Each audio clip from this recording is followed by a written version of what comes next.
Well, hello, you beautiful people. Since Gary's muted, I'll handle it. Bitch, why You terrible, man.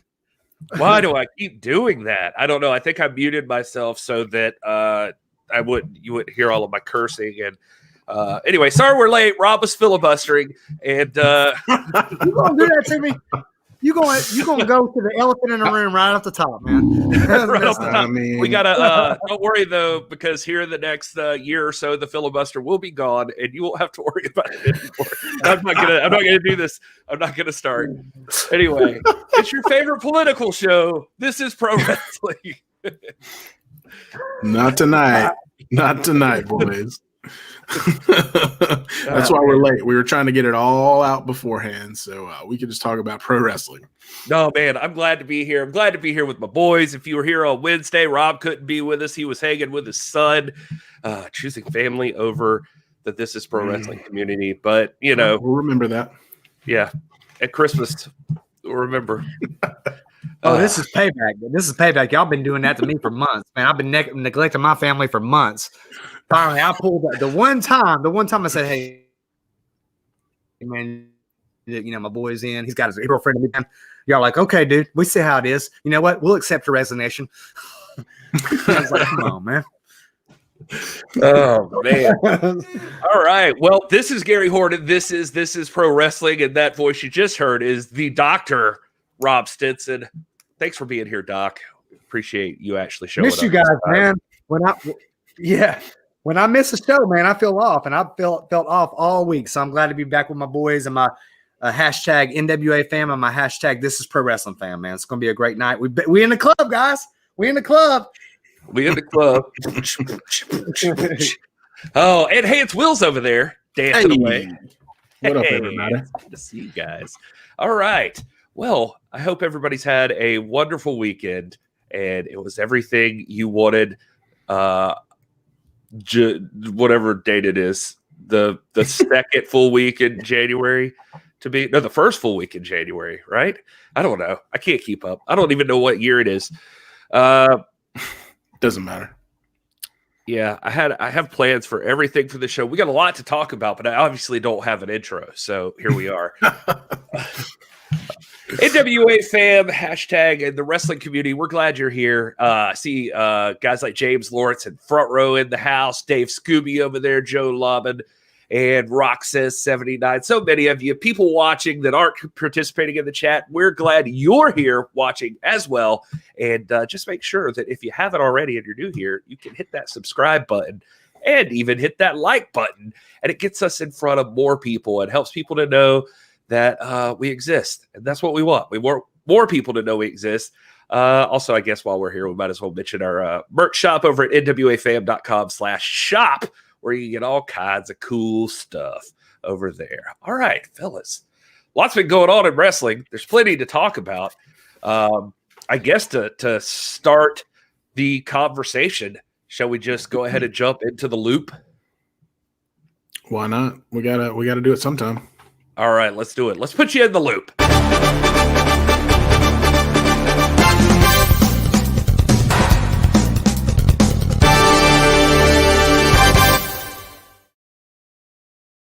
I like that. In honor of Dr. Stinson being here. Yeah.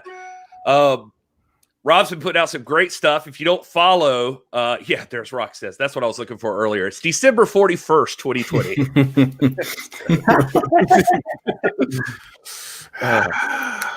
All right. Well, that's what I was thinking about earlier. I was like, it feels like it's just still the same year. Everybody thought like with the changeover, everything was going to be different, but I don't think it is. But No. time waits for no man. Here we are in January 10th, 2021. And this day has a few things that happened in pro wrestling history. If you don't follow us on Instagram, by the way, or Dr. Stinson over there at This Is Dr. Stinson on Twitter, you get great this day in pro wrestling history kind of stuff, usually NWA related.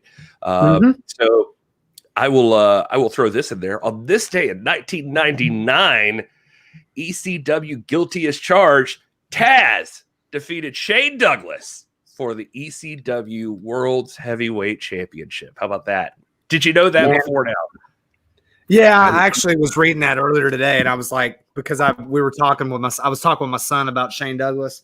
I was like, dude, and Shane Douglas has like since repented. Like James Lawrence will tell you, he's sorry about the whole NWA title debacle. But I was like, man, to a greater man, it couldn't happen. I was so happy. I'm not a huge Taz guy. I mean, I respect the guy, but I was like, on this day, Shane Douglas, I freaking love that, man. I was so happy. just to see him drop it because of the NWA thing, you mean? Yeah. I hold grudges, man. I'm trying to get over that. Yeah, we talked about that. We talked about that on the last time I was here about Randy Orton, man. I'm trying to get beyond that. I'm trying to improve myself this year. That's my resolution. 2021, forgive and move on. You know what I'm saying? I hear you. Okay. Well, I wish you luck in that endeavor, but here we are. You know what? Screw that, man. He was a deserter. I ain't moving on. I'm just kidding. Resolution already broken. Yeah, I don't want you to get. I don't want you to get too soft on us because it makes good fodder for the show here. If you hold some grudges, so true. It's true. And you're getting a shout out in the chat, by the way, for the Pat O'Connor stuff. And I just wanted to make sure to bring that up. That was a really cool one. I saw a lot of nice words for that one, Rob. People enjoyed seeing the story about Pat O'Connor. Yeah, man. Yeah. Cool. All right, great follow up, Rob. I try to do that about.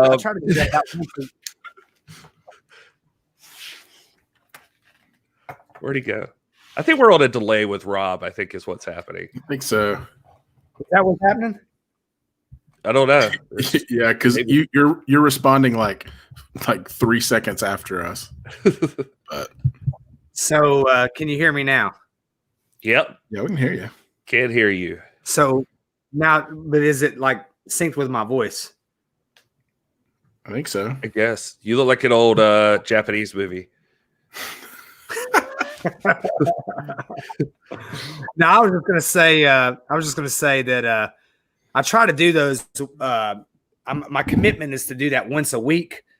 And for those of you who don't know, we're now this, and most of all of you guys know that are in the chat, but this is pro wrestling, but this is kind of an NWA focused thing, but we'll draw in the AWA and World Wrestling Council and some other promotions, but that's kind of like, we still identify with this is the NWA. And that's why at the end, you always see this is the NWA presents pro wrestling history, because it's kind of an NWA oriented thing. And NWA is still our baby, and it still has the longest, most tradition laden, most interesting history of any promotion. And so, that's what that's about. Well, since Taz is still a big deal right now, I just thought that was very intriguing news anyway, just to bring that up and just give him a shout out since he's got his own crew now in the AEW. I don't know if he thought his days on the stage or in the ring were over or not, like he had gone kind of into commentary, but it's cool to see he's back actually contributing on camera too now. And just thought this was neat, just seeing this photo pop up on my timeline and that he had won the heavyweight title on this day in 1999. It is also the birthday of a few wrestlers, several wrestlers really, but I went for the ones that are still with us on this day. And here they are. You've got Negro Casas. He's a Wrestling Observer Hall of Famer, class of 1996. And I did look up their PWI stuff too. He reached number 33 in 1999. That was his high point as far as on the PWI scale. You got Colonel De Beers there, and he was number 67 in 1991. And Tamina, she's Tamina. Snuka, daughter of Jimmy Snuka, and she reached number 19 on the women's charts in 2012. And of course, Buff Bagwell. Just I laughed so much as I was putting that picture in because that's just what I think of when I think of Buff Bagwell. Just that face of his. It just anyway. Buff was number 66 in the PWI 500 back in 1999. So there you are, Buff Bagwell. We all remember Buff. He's the stuff, right? So happy birthday. I remember him more as Marcus Alexander Bagwell when he first debuted in World Championship Wrestling. That's my first memories. Obviously, he got way bigger as Buff Bagwell, part of the NWO and all that. But yeah, man, that's a pretty stout crew. Happy birthday! Yeah. I know they're all watching. He was when he debuted as Marcus Alexander Bagwell. He was teaming with Scotty Riggs as the American Males, and I will say that he's still active. I mean, he does here in Ringgold, Georgia, the American Wrestling Federation, the territory run by the great Nature Boy Paul Lee and Lex Lee. We had a great show last night, but Marcus Alexander Bagwell usually appears about once a year, and one time even held our championship. So he's a great guy, a lot of fun, man. Looks great, still looks great. He really is the stuff. And I've always enjoyed him, man. But he's always done good work from back in the days when he was Marcus Alexander to Buff the Stuff Bagwell, man. He's been a delight the whole time. So when he shows up now, is he Buff or is he Marcus Alexander Bagwell? What's his moniker? His name, he plays on. I mean, he probably reached his greatest notoriety as a member of the NWO, and so when he shows up, he comes up with the top hat and the NWO stuff, and he's Buff Bagwell. That's who he is. Okay. Yeah, that makes sense. I didn't know if WWE held any kind of trademarks on that stuff just because they acquired WCW. If he was still able to go brand himself as Buff. Yeah, it's probably. It's probably different strokes for different folks. I imagine different people negotiated their contracts in different ways, and there's some people that have rights to their names, and others, like infamously like Cody Rhodes, that Vince owns or did own. He goes as Buff the Stuff Bagwell, and a great guy. Really have got to meet him and work with him a couple times. I'm sure that Dr. Red has got to meet him, probably even picked him up a couple times, maybe drove him to the airport. And he'll tell you he's a good guy. Rock says 79 bringing up in the chat as well that yesterday was the 15th anniversary of the live sex show on Raw between Edge and Lita. So I didn't have plans for that, but I found a picture real quick. Made the mistake of just Googling live sex show first. I had to specify Edge and Lita. You had that really close by and handy, huh? No, I just had Google. I literally just put this on here. That was before, so thought you were just sharing your desktop there. Rob lost his voice for a minute. So did you want me to bring that back up, Rob? I'm sorry. Go ahead. Is Piper watching right now, Rob? Oh gosh, shoot! You just hey Piper, turn that junk off, man.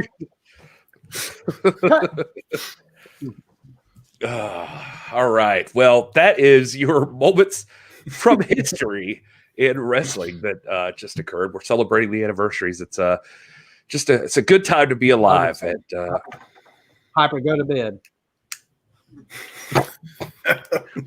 It's only gonna get worse from here. I see Jerry Lawler mentioned in there, James Lawrence, and I think John Stallman pointed it out, Piper, or Jason Fight. Piper, what's up? We're talking about the latest Pixar movies. We're talking about Soul and Frozen. Piper. Soul is a good film. Yeah, that was a good one. Who are you looking at over there? I'm looking out. My son Noah. Come on, Dan. Hey, what's up, Noah? How's it going? Going good. How about yourself? It's all right. Are you guys all just wearing black? That's what we do, man.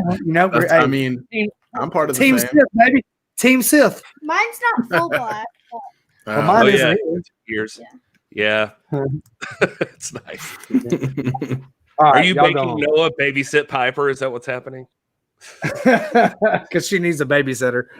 Yeah. Yeah, I was about to say. We know what trouble she gets Oh, into. coming to visit.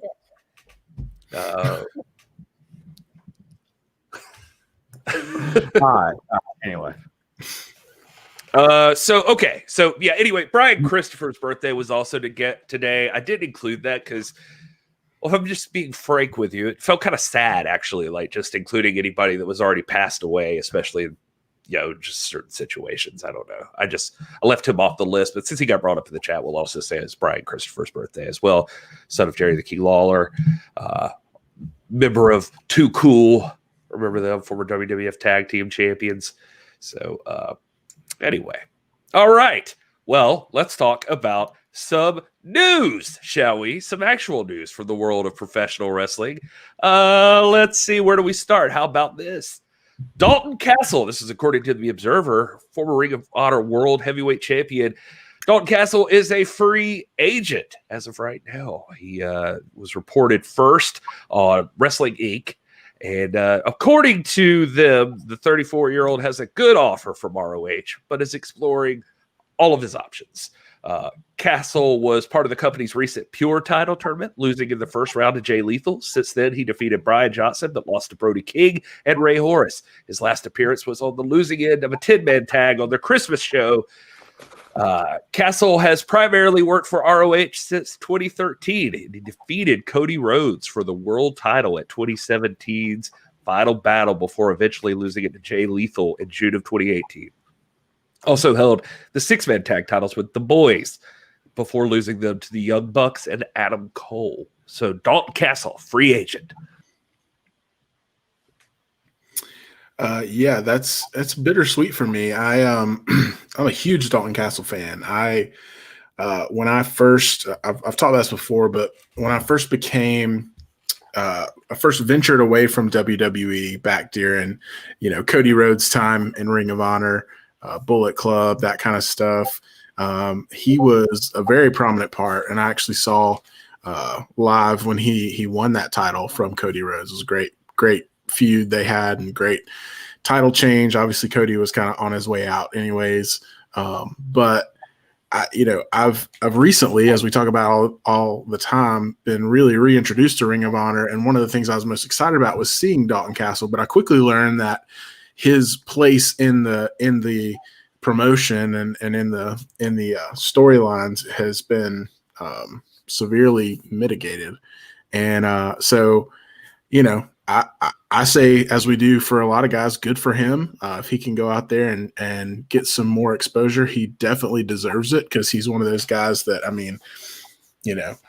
obviously it'd be cool to see him in the NWA, but, even AEW or NXT would be a great place, I think, for him to shine. He's got the personality, the charisma, just a really, really great guy in the ring too. So I'm excited wherever he ends up, but I kind of was eager to see him climb back into prominence in Ring of Honor because he's, highly decorated there and has a lot of clout, but I think the best is yet to come for him. Yeah, he's what we call a 5-tool athlete, man. This Joker's got it all. He's got charisma, he can work, he gets quick, he can do magic tricks, which is one of the 5 tools. And he's awesome. I love Dalton Castle. Free agent. Anytime I see free agent, I'm like, that's the new word for unemployed. And it perplexes me that a guy like Dalton Castle should ever be unemployed. Someone will get him. I hope it's the NWA. It wouldn't hurt my feelings to see him in AEW. I think he'd be a great fit there. But this guy, man, if you guys are unaware and if you don't follow Ring of Honor, go back, do yourself a favor, do a favor to the wrestling community and watch his great body of work. Because Dalton Castle, we've been talking about it, the three of us. This guy is a superstar, man. He is one of my absolute favorites. And gosh, man, please, Billy Corgan. Please, Dalton Castle. You want to talk about a feud? Can you imagine Nick Aldis and Dalton Castle? Oh, Can you imagine that would be brilliant. the contrast of styles? That would be brilliant, man. The business, the focus on ring integrity, the generalship versus the just extravagance, the opulence of a Dalton Castle. That right there, man, is look what I just did. Thank you, Billy. Look it, Billy. Hey, I'll go ahead and pay me. Yeah, send me my check. Send me my stimulus money, man. My stimulus. No. He looks like a guy who would fit with AEW as well and stuff like that. But front row mentioning the boys that he was with before had a tryout in December with WWE, so maybe they could reunite over there as well. But I don't know. Ring of Honor seems pretty dead set on they're locking down their talent right now. So I don't doubt that, like the article said, that the Observer, that he got a good offer. So maybe he's just wanting to test the waters a little bit. Yeah, I think Rob, to your point, free agent is thrown around there a lot, and the important differentiation is free agent by choice or not by choice. And Right. for him, it sounds like it's a choice. He if the reports are accurate, which we're not in any place to confirm or deny that, but he had a pretty handsome offer. But it just totally makes sense to me that, looking at his body of work and looking at, where he's been, the trajectory of his career in Ring of Honor, I can see from his perspective how he would feel like, he's probably peaked. He's been at the top of the mountain and has kind of come back down, and, he could make his way back up there, and Ring of Honor is a great company, but I can totally understand where his mindset would be similar to a lot of guys who are looking at the wrestling landscape right now and looking at all the options. I mean, this is the first time in decades that there's been numerous options that are prominent with TV deals, and not only TV deals, but crossover opportunities. I mean, we haven't talked a ton about this, but I mean, you look at, if you're a wrestler right now and a free agent, you can look at things like, okay, you could go sign with Impact and appear on AEW and vice versa. You know what I mean? I think there's a budding partnership with New Japan now that their ownership's changed over with New Japan and AEW. And so you could potentially go to Japan and still appear, on AEW and things like that. So it's a great time to be a wrestling fan. It's a great time to be a wrestler if you are of the caliber of somebody like a Dalton Castle. So, I feel like he's got the clout at this point to go test the waters, and he should. Yeah. And I see you front row. You're right. I misspoke. Free agent doesn't mean unemployed. It means basically self-employed right now. You're negotiating for yourself, and you can go, come and go as you please, and you're looking for that contract. But I imagine most of those guys would like to have some guaranteed money. So it means self-employed, but practically speaking, these guys definitely want a contract somewhere. That's true. And I'm not going off of no evidence for this. I mean, Ring of Honor's been working pretty hard to re-sign a bunch of talent. So I think that's probably why we can assume it's correct information that he was given an offer, I'm sure. Rob, you'll be happy to know they sent out a press release just, I think it was yesterday, saying that Ring of Honor is pleased to announce that Hot Sauce Tracy Williams has re-signed with the company. Nice. One of the top pound-for-pound grapplers and strikers in pro wrestling, Williams is among those at the forefront of the pure wrestling revolution at ROH and is coming off the best year of his 11-year career. He made it to the finals of the recent Pure title tournament, where he engaged in a technical wrestling classic against Jonathan Gresham. Williams had defeated two-time former ROH World Champion Jay Lethal in the block finals. Subsequently, Williams, Gresham, Lethal, and Rhett Titus formed the Foundation, a faction committed to restoring honor to ROH. Williams made his ROH debut at Survival of the Fittest in 2018 and signed with the company shortly thereafter. So they have signed a new agreement with Tracy Williams. Hot Sauce is going to be at ROH for a while, Rob. I love it, man. And I think this was one of the coolest stables in wrestling.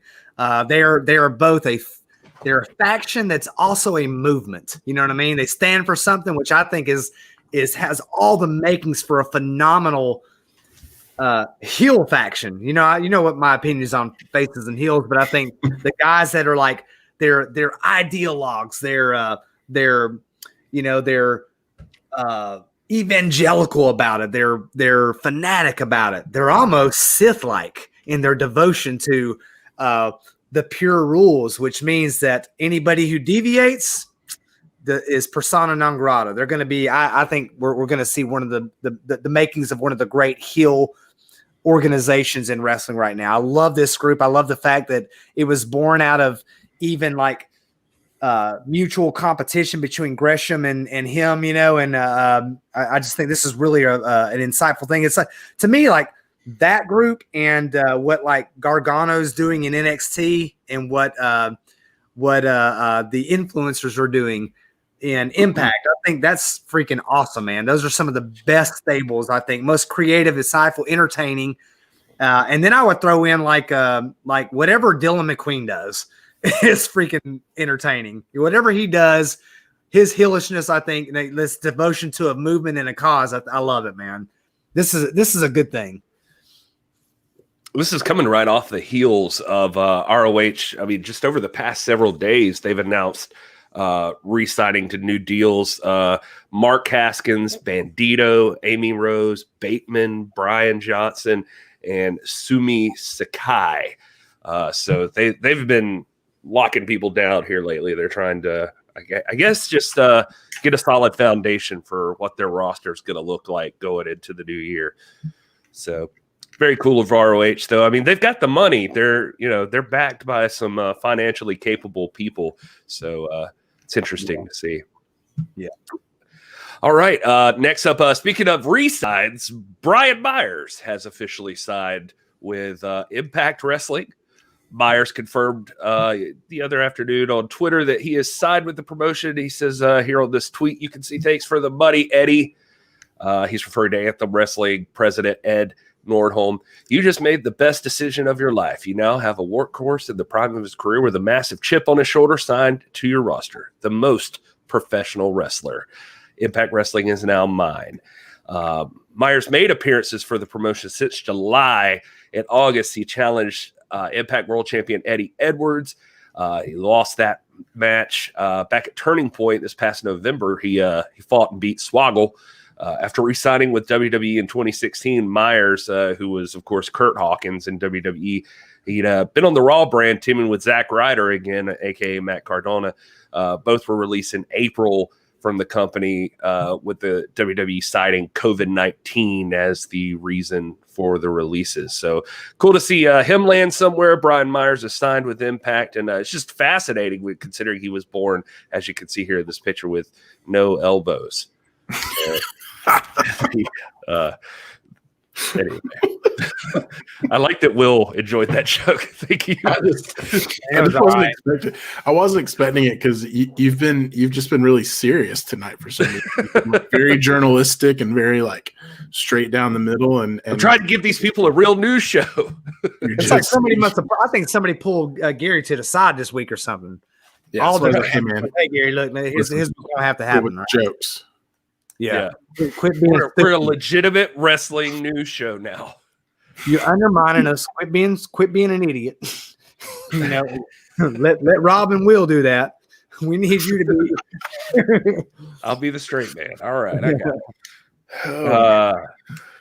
Yesterday, I didn't get the chance to see this. I don't know if you guys did. I know a lot of our crew got to see it. A lot of our people. The Impact Super X Cup happened yesterday. That's a tournament that's been on hold since like 2017. But apparently, if anything, the pandemic has brought back wrestling tournaments. And so they are everywhere right now. And this year, Ace Austin defeated Blake Christian to win the 2021 Super X Cup. Other matches on the show included Jordan Grace defeated Jazz. And what I hear was a banger of a match. And then if it's her last match, it was a great one to go out on. Jordan and Jazz were in that Knockouts tag tournament and lost in the semifinals. And so Jordan, right after, challenged Jazz out of respect, like just to say she wanted to wrestle Jazz. And so so they had their match. Jordan Grace ended up coming out on top there. And Willie Mack defeated Moose in an I Quit match. But really what happened there was Moose had Willie Mack down and was just beating the hell out of him with chairs. And Rich Swann came in the ring and tried to get Moose to stop and said, if you'll quit, I'll give you a title shot. And so Moose agreed and said, okay, I quit. And lost the match there. So he has promised a world championship match against Rich Swann sometime coming up, but not immediately, because Impact's next big show is Hard to Kill on January the 16th. And we, hopefully with Rob, we'll see, but at least Will and I, we're going to be covering it with you guys. You guys are going to come hang out with us. We're going to do a watch party and a recap show like we like to do now on some of these things. And we're going to cover Impact's Hard to Kill. I've been trying to watch Impact. I want to watch Impact. I'm excited to see what's going on Impact. So I'm going to jump in with this pay-per-view and hope to God that I can find the freaking TV show to keep up with it afterwards. Yeah. It's on Fight, right? Is it going to be on Fight? Yeah, it'll be on Fight TV. You'll be able to watch the thing. Right now, matches announced for Hard to Kill. You got Eric Young and Dieter and Joe Doring. They're taking on Rhino, Tommy Dreamer, and Cousin Jake in a old school rules match. I 100% don't know what that means, but that's a thing that's happening. It's rules from the old school, Gary. Yeah, man. Oh, okay. That makes sense. It's right there in Does the one of you have a cop outside, or is that just me? I was hearing a siren. Do you have a cup outside? No, I hope I don't. Because if you do, it's just you. The Karate Man is going to be taking on Ethan Page. We'll see how that goes. And Because they're not the same guy. No, not the same guy. So that's going to be interesting. Kira Hogan and Tasha Steelz are taking on Havoc and Nevaeh for the Knockouts Tag Team Championship final match. So one of these, good to see Tasha Steelz making her That's way. what I'm saying. Tasha Steelz. NWA alumnus right there. I want her to win this thing. Bring that bacon back home to the hashtag NWA fan, baby. There you go. I'm rooting for you. Other matches in the lineup. Eddie Edwards taking on Sami Callihan in a barbed wire massacre. Oof. So that's going to be interesting. See those two go at it. They had to get special permission from the state athletic commission because massacres were outlawed about 6 years ago. So they had to get a special waiver from the state athletic commission to even hold this match. Nice. Good information, Rob. Thank you so much for that. Yeah. And let's see what else we've got. Deonna Purrazzo taking on Taya Valkyrie for the Knockouts Championship. Well, defending the Knockouts Championship. That's also happening on Saturday, January 16th. And let's see a couple more matches in there. Of course, we have got an X Division Championship match. Manik is defending against Chris Bay and Rohit Raju in a triple threat there, X Division Championship match. That's going to be a lot of fun, I imagine. And then finally, I don't think Manic's getting beat anytime soon. Just so you know, I think Manic's gonna. This Joker, that's one of the hottest commodities in Impact right now. I love Manic. That's cool, man. Chris Bay's awesome too. I mean, all three of those guys are actually really good. But you may be right about Manic. He's on fire right now. And finally, the main event of that evening is going to be the Elite. The Good Brothers are going to be teaming up with Kenny Omega. They're taking on Rich Swann and the Motor City Machine Guns. That's going to be a banger of a match, too, I feel like. And that's all taking place on Saturday, January 16th. And you can come to this YouTube channel and hang out with us and watch it along with us. Just hang out with us. It'll be fun. We'll watch it together. We'll enjoy it. Then we'll talk about it afterwards. All right, good. I'm glad everybody's excited about it. Yes, correct.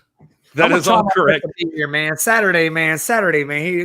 Gary's like, hey, can we do this? I was like, bro, come on, man. I mean, you gonna get me? I've been sleeping on that couch for so long. I'm trying to get back in Tanya's good graces. Saturday's our night, man. We supposed to be going out to eat that night. I'm gonna try to be here. I'll come up with something. Here's the way I'm telling it to my wife. It's like nights like this. What we want to do is try to be flexible sometimes if we can. I'm not rubbing this in your face, Rob. I'm just saying. We're if we cover Impact that night, we probably won't do a Sunday show. We'll just do Saturday.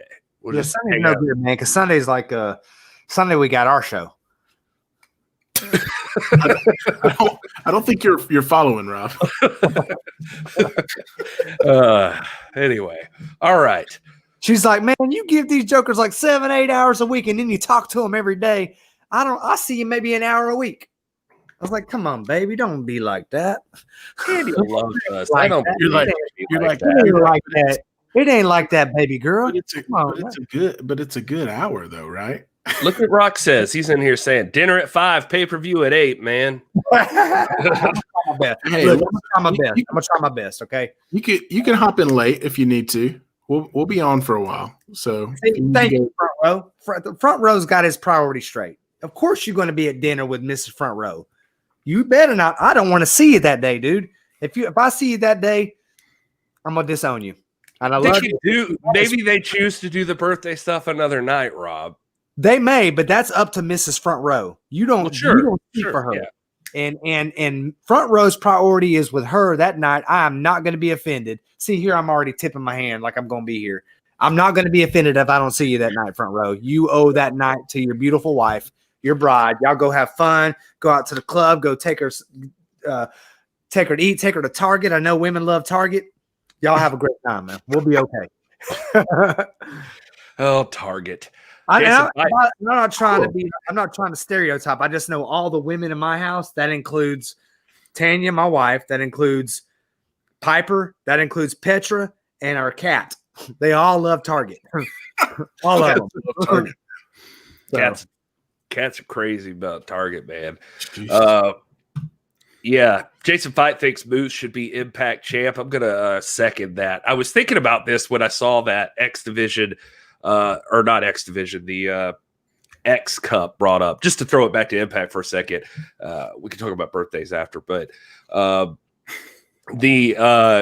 I saw Moose getting a title shot, I was like, freaking finally, Moose deserves a title shot. And honestly, I would be so much more intrigued. And this is I'm trying not to knock anybody here, but I feel like it would be so much more intriguing with Kenny on a title hunt, like trying to collect championships, and he was going to have to go up against Moose and try to get that Impact World Championship. That'd be pretty impressive, I think.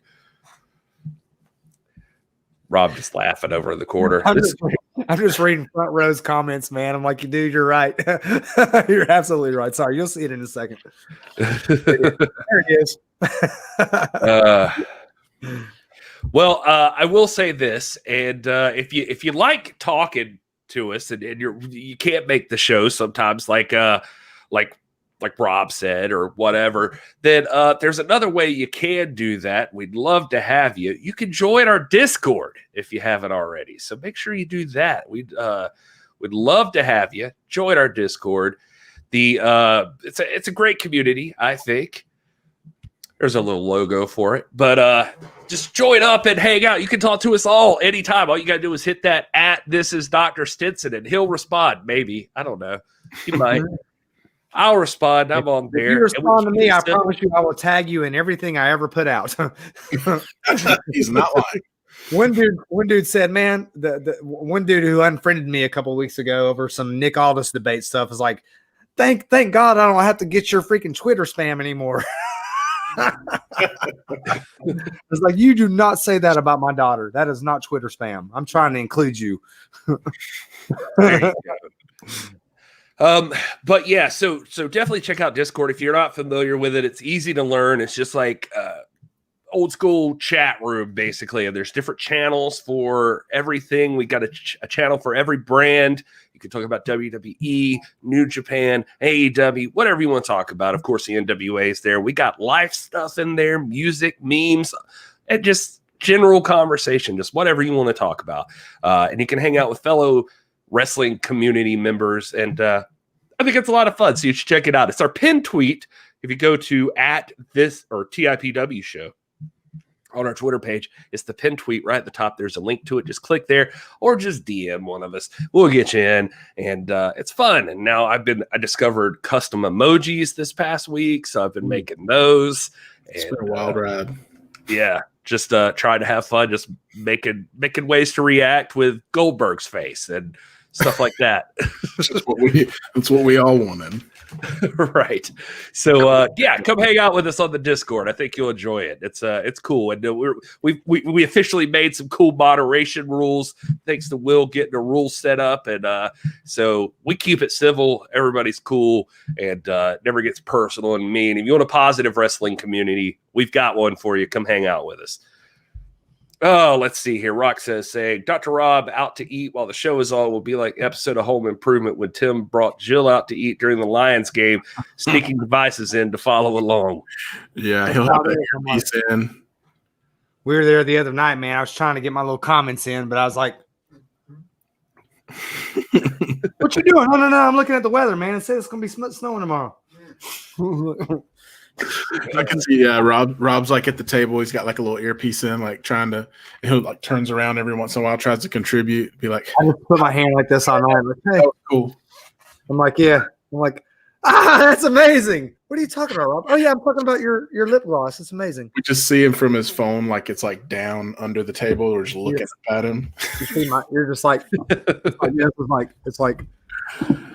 Oh man, now I'm thinking about Home Improvement, man. That's taking me back to the good old days. Things were simple. There you go. I love that, Rock says. Thank you for that, man. That's funny. I don't know if Brian Rose is in here yet. I don't think I see him, so now would be a perfect time. We can talk about some WWE real quick if you guys want to. Let's talk about some WWE. I know we got some WWE fans. Nope, Rob's gone. Oh, man.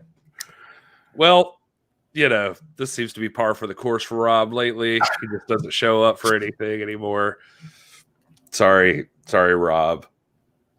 Rob, come on back now. Stop you playing. He might have really took a break. He just didn't tell us. Oh, all right. Oh, you did that. I did that. I took him out. All right. Whatever. Let's move into some WWE talk with or without Rob. Let's see. Where do we start? I guess we'll start with WWE is bringing back the Dusty Rhodes Tag Team Classic. That's going to be taking place here pretty soon.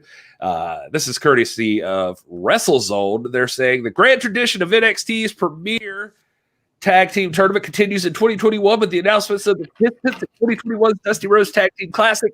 They've announced the lineup, which includes everyone from North American champion Johnny Gargano to Adam Cole to the Bollywood Boys. The champions from last year's tournament will not be a part of the action as Matt Riddle has moved on to team with Jeff Hardy on the main roster, and Pete Dunne is currently aligned with Pat McAfee following a heel turn.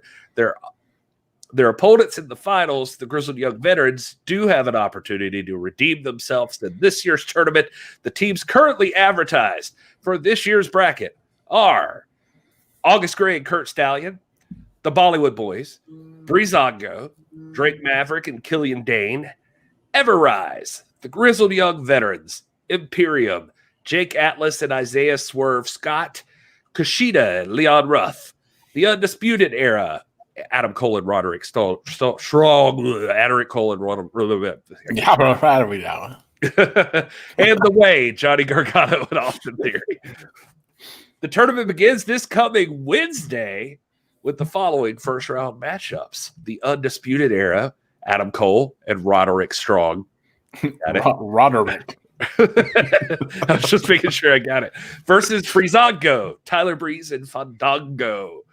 And they're going to have the Grizzled Young Veterans, Zach Gibson and James Drake versus Everrise, Matt Martell and Chase Parker. So those are all taking place this Wednesday on NXT. Some of the matches are apparently going to be taking place on 205 Live as well. Or maybe those matches are. I don't know. Anyway, 205 Live is going to be having some of these tag team tournament matches. But tag team action, tag team tournament. There you go. Yeah, excited. They always do a really good job, I think, with the Dusty Classic. And I think a lot of that is in part just because of the honor that they're paying and the tribute to the great American Dream, Dusty Rhodes. But anytime tag team wrestling can be spotlighted, I'm happy about it. So I'm excited to see how that goes. It's another tournament, as you mentioned. This is the year for tournaments, it seems like, but this is one that I usually typically always enjoy. So looking forward to it. I guess this would be the time to announce that we too at This Is Pro Wrestling are having a bearded trio tournament. The three of us are entering into a tournament, single elimination. I get a first round bye because I'm the number 1 seed. Oldest. Oh, sorry. No, yeah. Really? No, I love it, man. I love the Dusty Rhodes Classic, man. That's fantastic. And I see a lot of chat in there about the women having a classic too. Great stuff, man. And I don't think this is the year of tournaments. I think that if you can take one thing around from one thing away from the year 2020 and replicate it, we need more tournaments, man. Tournaments, you can never go wrong with a tournament, man. Anytime. That's how I always feel. It's like immediately an easy. You're working for something. It's a great way. I mean, it's no secret that we're fans of prize fight wrestling. A tournament is the perfect prize fight storyline. I mean, you get a bunch of people, a bunch of great matches, and they're all going after a prize, So I mean, it's the epitome of prize fighting. So it has been really great. I mean, from the UWN tournament that we covered, that still hasn't completed, but that's not really in their control right now.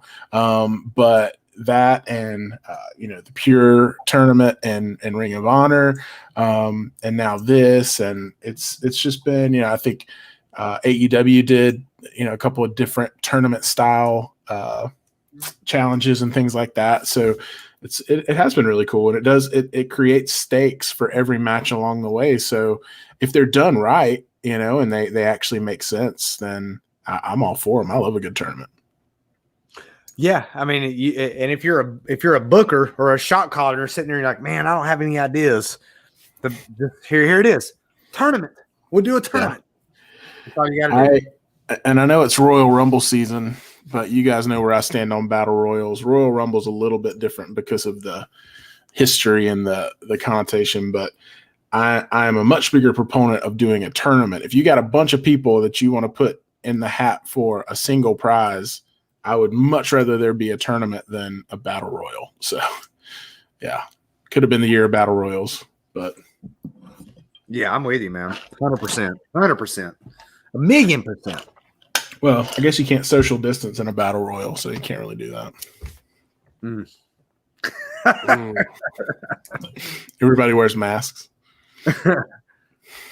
Oh, let's see what else news-wise do we have for the WWE real quick. We could jump into I guess it's worth mentioning, if you didn't catch SmackDown, we're going to talk about one thing for SmackDown here in just a minute, and I know y'all want to talk about it, but first of all, also, let's acknowledge that Dolph Ziggler and Bobby Roode have won the tag team championships over there from the Street Profits. They're calling themselves the Dirty Dogs. Those guys. There they are. Winning the tag team. Hey, are we done talking about the Royal Rumble, or is that another segment later on? We got something else to talk about there? I don't know if you actually hear words that I'm saying. Am I on mute? I don't know. I just said there's another thing I know we want to talk about. So okay. Sorry, why don't you just I was looking at hold your damn horses, Rob. I was looking at my MySpace. I'm sorry. No, we will talk about the Royal Rumble in just 1 second. I did want to mention, according to this week's Wrestling Observer newsletter, Dave Meltzer is reporting that I just love that picture. Daniel Bryan has been pushing for more NXT talent to be brought up to SmackDown. And he's been met with a bunch of opposition. Meltzer said that Bryan, who is involved in creative, has got pushback due to the poor track record of those brought up over the last few years. Don't. I'm sorry. That's laughable. Go ahead.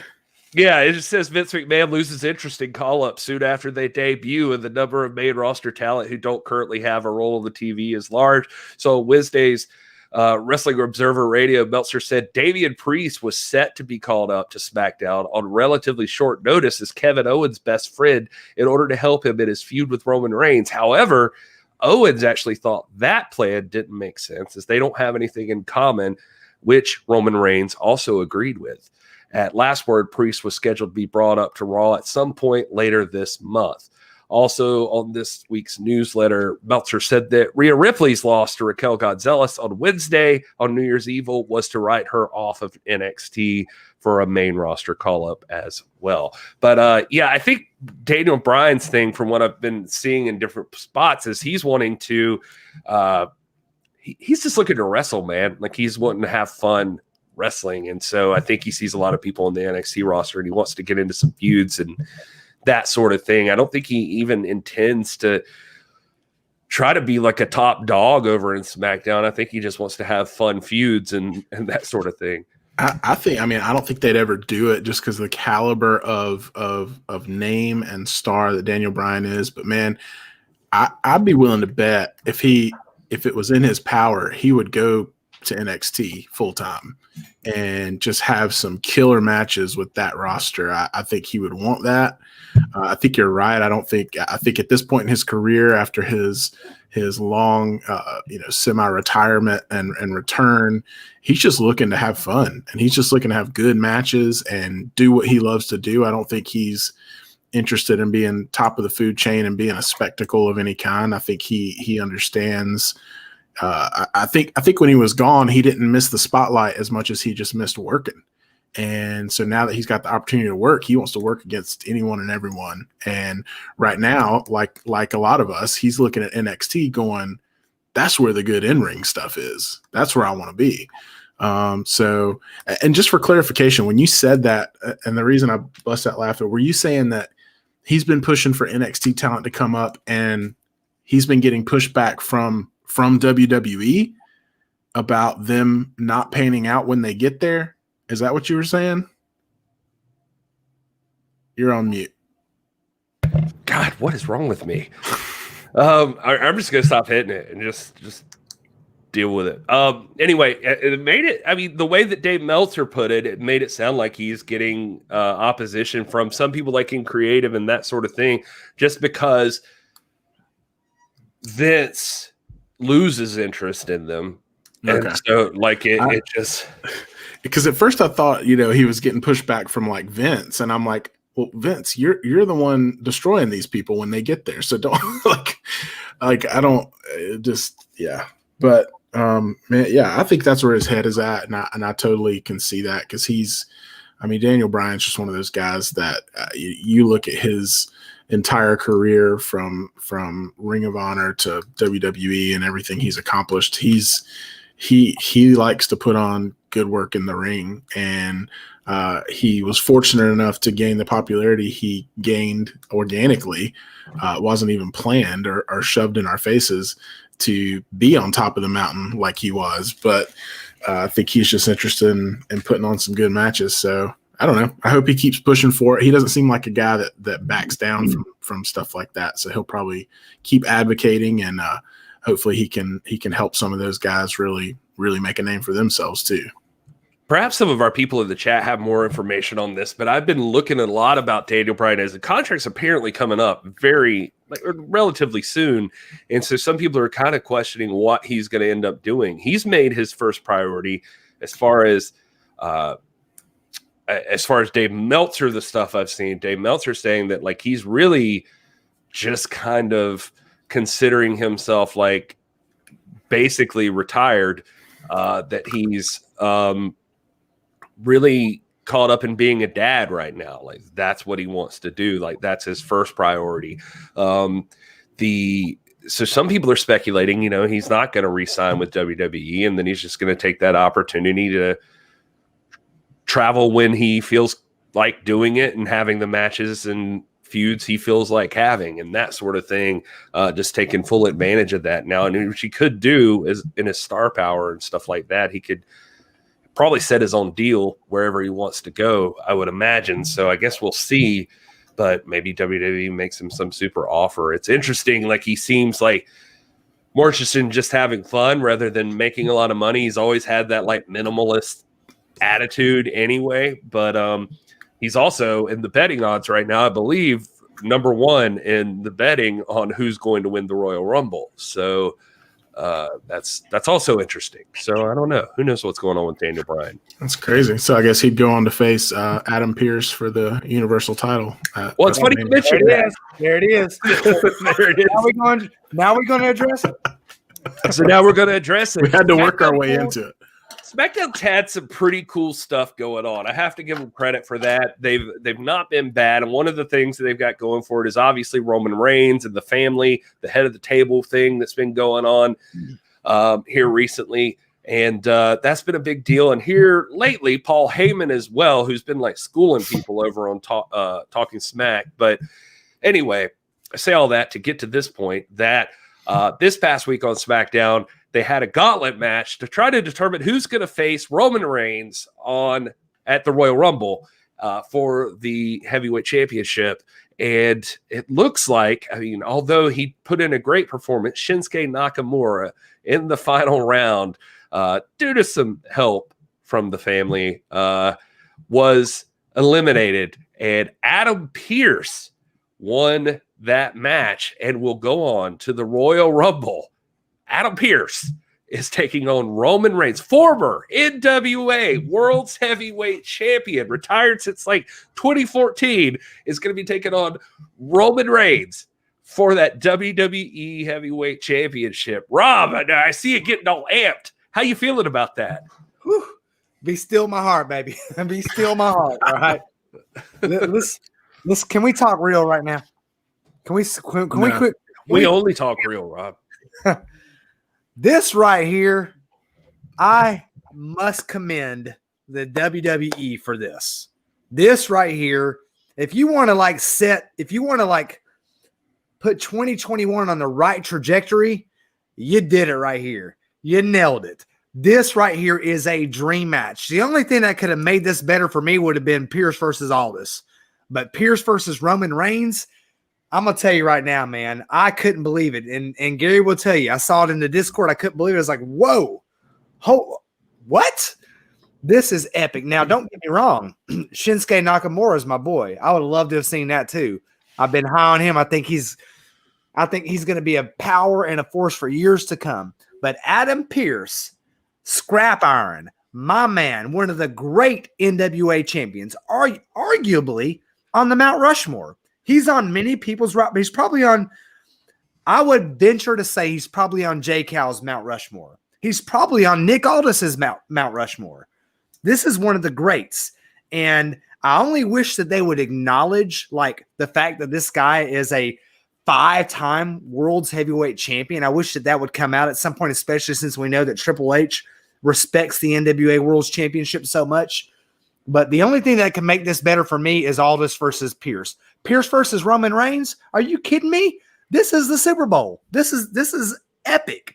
I cannot wait. And I'm telling you, man, just like I said about Tasha Steelz, Adam Pearce, you know me. You know I love you. Please bring that title back home to your hashtag NWA fan, man. I cannot wait to see this. This is a freaking great Christmas gift to the world of pro wrestling. This is freaking dope. I'm pumped. You can tell I'm pumped right now, man. This is big time. The only criticism I saw from it is like during the victory, Michael Cole mentioned that Adam Pearce wasn't good enough to make it in WWE, and that ruffled some feathers, I think. That was stupid. But you know, that obviously, I mean, there have been people that have argued that. People very close to me and you, Gary, who have argued that very point, and I cannot believe it. Me? You talking about me? I'm not going to say any names, but his initials are "Hey, it's Will." Those are not initials. Listen, okay, I'll weigh in here. First, number one, Okay. Hold on. I am as excited as you are, Rob, that this is happening because I have been increasingly excited by Adam Pearce's role in WWE and the spotlight he's been getting. I think he deserves it. I was listening to an interview with him not long ago where he was talking about his role in WWE and everything he does as a producer, gets there hours before everyone else, helps put the shows together. I mean, Adam Pearce is not only a decorated, accomplished professional wrestler, but he's got a mind for wrestling, and obviously that's been recognized. My rub with you guys apparently was my defense, and I never thought I'd defend Michael Cole, but my defense of his statement saying that Adam Pearce was never good enough to be in WWE. Technically, that's a true statement because he never made it that far when he was a performer. But I also liked it, and when I say I liked it, I like it from a kayfabe storyline perspective, because what I think they're doing is they are continuing to paint him in the storyline as more of an underdog. He's already an underdog because he's retired and he's not an active wrestler. But I think that throws some fuel on the fire from a storyline perspective. And as a fan, I'm watching that, and that makes me like Adam Pearce even more. So when I defend it, I'm not defending it saying like, oh, he was never good enough. I've seen enough of Adam Pearce's career to know he could have been a force to be reckoned with in the WWE.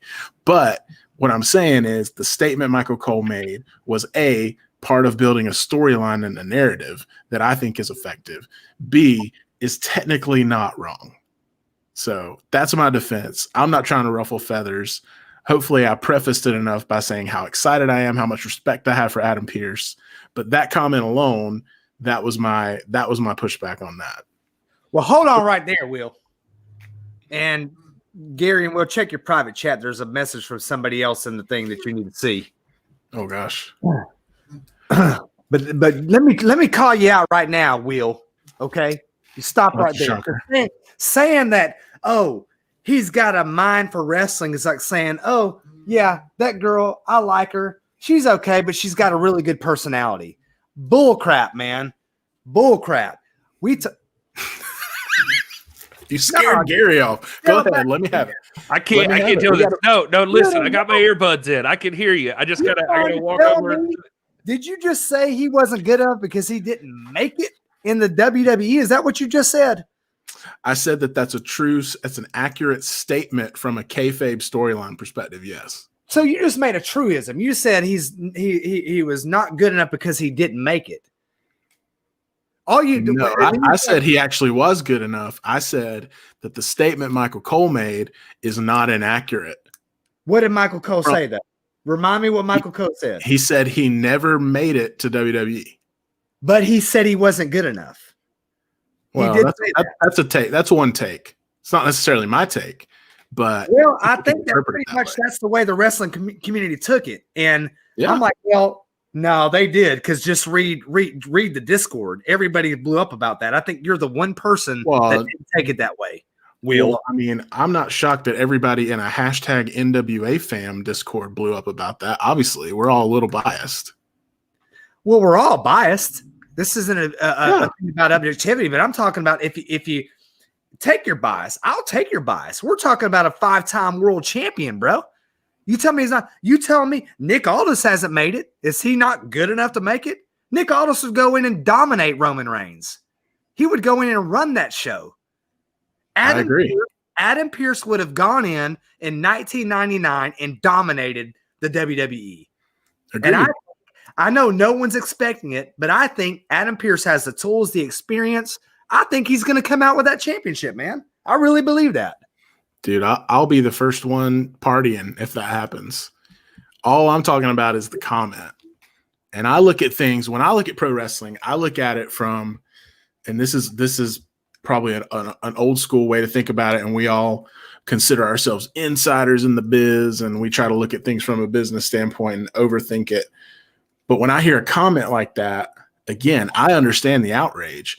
But when I look at it as a fan, it fuels like the fire, like I said, it puts that thought in my head of like, well, was he not good? I know that he was good enough from a wrestling fan perspective who knows the history, knows all that stuff. But think about a casual wrestling fan. Your belief is going to be like, oh, well, he didn't make it because he wasn't good enough. And it's just going to pour fuel on that fire. And if you're right, and he does walk away with that title, that makes it even more compelling. So all I'm saying, I'm not saying it's an accurate statement. I'm just saying that it's technically not wrong. You could see you're hedging your bets, man. You're hedging yourself, man. You're doing what journalists do, and you're a journalist. You're doing exactly what journalists do. I see what he said. Blah, blah, blah, blah, blah, blah. The bottom line is Michael Cole disrespected Adam Pearce. He did it. Everybody perceived it that way. And the fact that you're not acknowledging it is insulting. It's insulting to not to Gary, because Gary believes like you do. Look at him. He's too cowardly. No, wait a minute. Don't throw me in on this. I ain't jumping on no bandwagon here. Listen to me. I'm telling you, I look at Adam Pearce as a former NWA World's Heavyweight Champion. I don't care what wrestler you were before or after that moment. When you win the 10 pounds of gold, you're immediately forced into the upper echelon of history of professional wrestling. Like you're there. You're at the pinnacle right then and there. So Adam Pearce is a man who's tasted greatness. He's seen it. He's been on the mountaintop. So don't tell me. I mean, I'm not going to tell you that Adam Pearce couldn't have made it into WWE. He probably could have run WWE during that point in his career. Now, the question is does he still have there it is. There it is. Y'all's arguments died the death of 1,000 qualifications. Yeah, he is. He did this. But that's what y'all do, man. Y'all always doing that junk. The bottom line is this. Adam Pearce was great not that long ago. It ain't been 20 years, man. It was just a couple years ago. He was at the top of the mountain. Adam Pearce. When was his last match? Look it up. You probably know. When was his last match? Don't do that to me. You got Wikipedia. You got. I don't know when. I don't have Wikipedia on this. He just covered the 7 levels of hate like a couple months ago. You know it. And Rock says, 2000. When was it? You know I love it. But Adam Pearce is good enough. He's fresh enough. He's skilled enough. He's talented enough. He's awesome enough. He can beat Roman Reigns, and I expect him to. I'll tell you what, Roman Reigns is not taking him seriously, and that's probably a big mistake. I hope Roman Reigns knows the history of Adam Pearce, because that could come back to bite him. Well, if he's listening to Michael Cole, he don't know the history of Adam. I hope he's listening. I hope he's listening to Michael Cole. I hope that's where he's getting his info from. I hope he's listening to Michael Cole and Will Martin. That's who I hope he's listening to. Well, I know Roman Reigns listening right now. So, Roman, I'm going to look you right in the eye and tell you, watch some tape. Watch some tape. Don't take him lightly. It's Adam Pearce, former NWA World Champion. You better get on your, because I know you're our buddies, Roman. I know you and Colt Cabana are buddies. You need to get on your Twitter right now and creep into Colt Cabana's DMs, because Adam Pearce is about to take you to school, dude. That's bet. I'm clapping. Bet. Adam Pearce is taking Roman Reigns at school. I will tell you this, one of the biggest parts of this whole thing that's happened since this was announced on Friday, that's been a favorite thing of mine, is Adam Pearce on Twitter. So if you haven't been paying attention to Adam Pearce on Twitter, I mean, one of the cool parts is like they're acknowledging the history of Adam Pearce. So WWE is even featuring his stuff. They even put out this tweet showing that Roman Reigns shouldn't overlook this Royal Rumble opponent. Just ask Adam Cole. It shows like an old match between Adam Pearce and Adam Cole. And Adam Pearce retweeting this, saying, I enjoyed my 2-decade ride. I honestly loved it. And at the end, I was ready and happy to ride off into the sunset. The head of the table put the keys back in my hand and forced me to take the wheel. And so we ride again. And I love that. I love that tweet. I also love him referencing an old tweet. Look at this. December 16th, 2016, Adam Pearce says, work hard, treat people fairly, earn respect. I promise it works. And then he retweets the Royal Rumble announcement. Work hard, treat people fairly, earn respect. Here's to one more day in the sun. And I love that too. That's a great one. And he talks about the Adam Cole match, and he says, of course, I'm not in my wrestling prime. I haven't had a match in 6+ years, but I didn't ask for this. With no choice but to fight, I've got to do whatever I can to make Roman feel exactly like I did at the end of this match many years ago. And yes, I lost that match, lost a championship that meant a lot to me, lost a piece of myself, but in the process, I learned a lot about me, a lot about the agony of defeat, a lot about how to avoid it again. Or how to avoid it. And again, I never wanted this, but sleep on me. I beg you. There it is. That's exactly what I'm saying. This is what I call Mike Bennett syndrome. You know what I'm talking about? Adam Pearce can't lose. You are a doctor, so you I diagnosed him. Syndrome. I have diagnosed this. Okay, I did the clinical research. This is the same situation Mike Bennett's in, which is why Mike Bennett is going to win that UWN championship, that open weight. Some would call it a world title, whatever. It's still a great title. That's why Mike Bennett, because he has to. Adam Pearce has to win this, man. He didn't ask for this, but the situation has been given to him, and we are talking about Scrap Iron Adam Pearce, one of the greats. He's back. He's going to win this match, guys. Y'all say what you want. Go say what you want. It don't matter. I mean, just remember, pointing out on download this show, because y'all going to be like, you know what? Stinson called it. The doc called it. He said Adam Pearce was going to win it, and he did. Give this guy another doctorate. I'm sure that's why they'll say it. Entered into the NWA Hall of Fame on February 5th, 2015. Thank you, Front Row. Sorry, Will, go ahead. And then are you like a double doctor at that point? How does that work? Well, in Europe, to be able to be a university professor, you have to do 2 dissertations. America is not like that, but in Europe, in the old school model, you got to do 2. I've only done 1, so in Europe, I wouldn't qualified to be a university level professor, but in America, man, I'm teaching all day like I'm doing to you guys. You can write prescriptions in America. I can write prescriptions. Yeah, I'm gonna give you a prescription. You can write subscriptions. You can do all that kind of stuff. I'll give you some scriptures. John 3:16, baby. Said, oh gosh, I know you're that kind of doctor. 3:16 said Adam Pearce is bringing the bacon home to the NWA. Oh boy. Well. Front Row wants you to know, Rob, though, that Sir Mike Bennett lost his NWA title. Right. You're making my point, though. You made my point, Front Row. Mike Bennett only lost that match because he was wrestling to the one man who's greater than Adam Pearce, and that's Nick Aldis. That's the only reason. One man greater than Adam. Okay. Yeah, that's the only reason. I like you this. made my point. Roman Reigns is not better than Nick Aldis. Adam Pearce is winning this belt. I'll write some of these down. Get you some receipts. Rob feeling strongly about this one. He gets one show off, and he comes back with renewed fervor. Well, the thing I will go with is this. This is a weird matchup.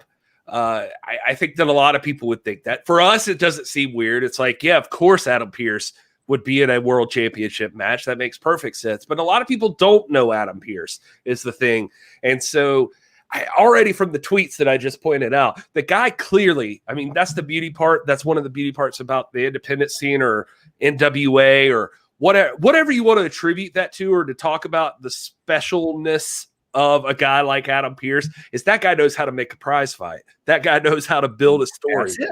That guy is like on Twitter right now. You can tell just in this one opportunity, he's already taking advantage of that to like make this more than WWE would have had it been otherwise, I think. And that's kind of playing into my point too, is that, I mean, he even said in that tweet, sleep on me, I beg you. Like he wants that in the storyline, and it should be. My thought is, so, I mean, there's a lot of great things coming from this. You know, number one, you got to imagine most casual fans of WWE have no idea about the history of Adam Pearce. So they're getting an education in wrestling history, which is very rare in WWE. So that's one huge positive. But I just wonder, we have a completely different perspective because we've studied the career of Adam Pearce. A lot of us, Rob, you, and I know J. Cal were present during those times as NWA fans, and you witnessed a lot of that stuff happen, and you witnessed him in his heyday as it was happening. But I love that this is now translating into a mainstream wrestling storyline. I hope they continue to do it justice and continue to we talk about it all the time, but any kind of prominence you can give to the 10 pounds of gold, whether it was somebody that held it in 2014 or somebody that currently holds it today in a Nick Aldis, it's good for the NWA. So I just hope that they do spotlight that. I mean, this is something that materialized just a couple of days ago, and even since then, we're seeing pictures of Adam Pearce with that belt on Twitter being tweeted out by WWE. It's a good thing for all of us. And so I hope they continue down the road of doing that. And we got a couple more weeks until Royal Rumble's at 2 weeks from today? January 31st. Okay. So yeah, I mean, we've got some time to build it up. And, my big fear and my one plea is that this is not a short diversion, that card subject to change, and they're going to somehow weasel out of it. And this was just some kind of weird thing to continue to build Roman up as a heel with no conscience. That they actually go through with it is what I'm saying. And the match actually happens at Royal Rumble, because it wouldn't be unlike WWE to just completely abandon this after a week and somehow say Pearce is not cleared to wrestle, or so, just something stupid like that. Yeah. So I hope they see it through, and I don't see that along the way. Along the way. Yeah. What would be the point of even doing that though? I don't see that. I have to commend the WWE. We don't do this a lot on here, and we're not anti WWE. I think this is happening, and I think this was intentional, and I think probably Triple H has a hand in this, and I think this has to do with the respect of the NWA, even though Michael Cole didn't say so, but the fact that they're tweeting stuff out like that, and I have to. This is one of the occasions where I'm going to salute Vince and the WWE for giving this match to us. It's happening. It's going down, and this is cool. This is one of the coolest things they've done in a long time. Prove me otherwise. Well, if their goal is to bring back those of us who are, intelligent fans of wrestling and wrestling history, so far mission accomplished, because everyone, at least in our community, is buzzing about it. Mm-hmm. So that's why I say, if they can see this through and they can treat it with the proper, the story that it deserves, then I think it's going to go a long way for fans like us. Yeah, 100%. I think you're right. I mean, that is definitely the part I love most about it. It's just the callback that it'll have. I mean, my biggest worry, dude, is like you said, Will. I don't want the bait and switch. I also don't want. Rob, I get what you're going for. I respect that. My fear he loves you, Rob. He loves you. I love you. Being the promotion that it is, I have a fear that this is going to be a burial, and I need it to be. I need there to be a surprise here. I'm hoping for fire from Adam. I don't think Adam Pearce. And I don't want to get behind the veil or anything like that, but I don't think Adam Pearce would be complicit in a burial. I don't think that. What we know about him, and I think that this is Adam Pearce has been doing this work. He's instrumental behind the scenes. He's universally respected by everybody. I don't care who you talk to. Ain't nobody burying Adam Pearce. I'm gonna tell you that right now. Bank on that. I think that was the point of his tweet too, just talking about like earn respect, treat people fairly. Yes, that sort of thing. So I want to see the fire. Somebody did tweet at him. I was looking there, and somebody said, "I hope that if you're going down, you at least go down swinging." He said, "I don't know any other way." So I did like that. Just like his Twitter is just like building this match even more in my mind, and I want to see. Supposedly they're going to have a face-off this Friday night on SmackDown, and I hope that it's does it justice. I want to see Adam Pearce surprise Roman Reigns at the Royal Rumble. That's going to be a banger of a match. I feel like it has potential to be. Y'all want to make this interesting right now? No. Rocks in this. You're scaring me. I don't know. Y'all want to make this interesting? Can we bet online? Would this be online gambling if we bet right now? Probably. We can bet offline. Tell you this. So I'm gonna up the stakes here, guys. Maybe you won't talk to me, but maybe you'll talk to my friend George Washington and his twin brother George Washington. How about that? Think on that. Now talk to your wives. Talk to your wives. Rob, I don't want to speak out of turn. Did you just bet $2 on Adam Pearce? That's big money. That's big money for Okay. I hear you. somebody who's been yelling a lot. And his triplet brother, George Washington. Boom. Now maybe maybe that's more interesting to you. Does that speak But to you? You better clear that with Jennifer. You better Are you clear talking that about- Are you talking about dollars or quarters? Good point. Hey man, you may like the kind of stuff that jingles. I like the kind of stuff that Everybody follows. launch it out. Hashtag Pierce75. I got 75 on Who's it. taking the bet? Who's taking the bet? I probably found a couple of funny, man. quarters. That's on funny. right here on my desk. I don't know.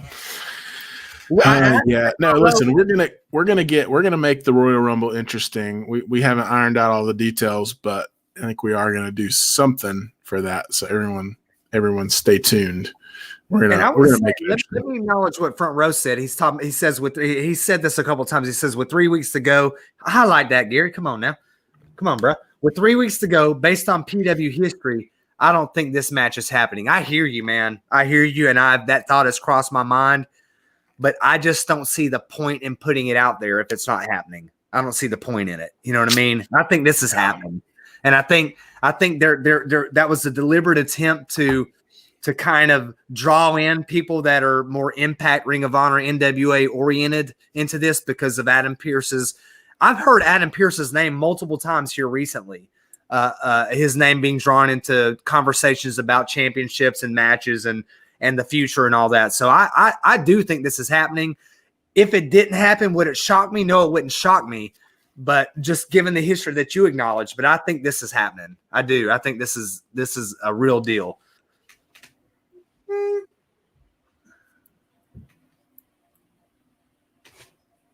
It's a good point, Gary. I wish we could hear you. That's great. A great point. Really great point. God, George why? Washington's Why on are your we so bad side. at this?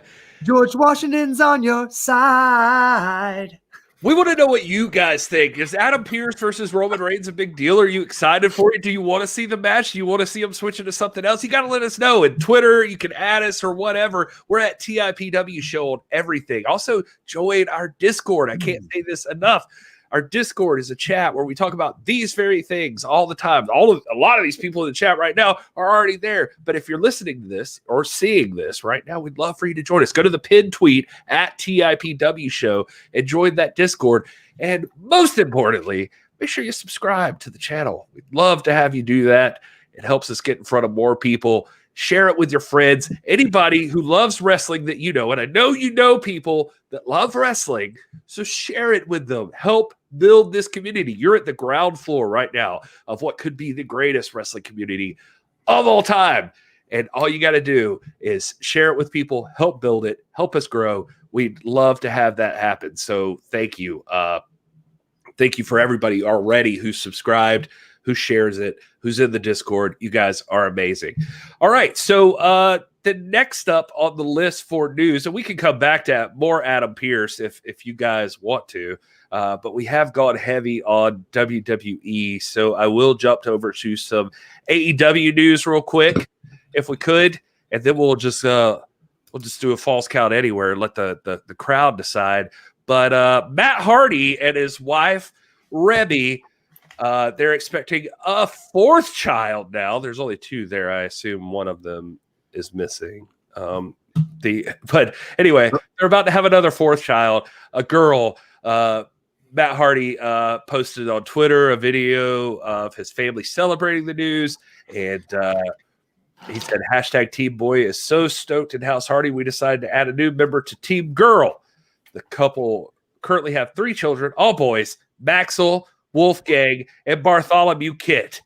Matt and Rebecca were married in October of 2013. And Rebby wrote on Instagram, no clue what to do now.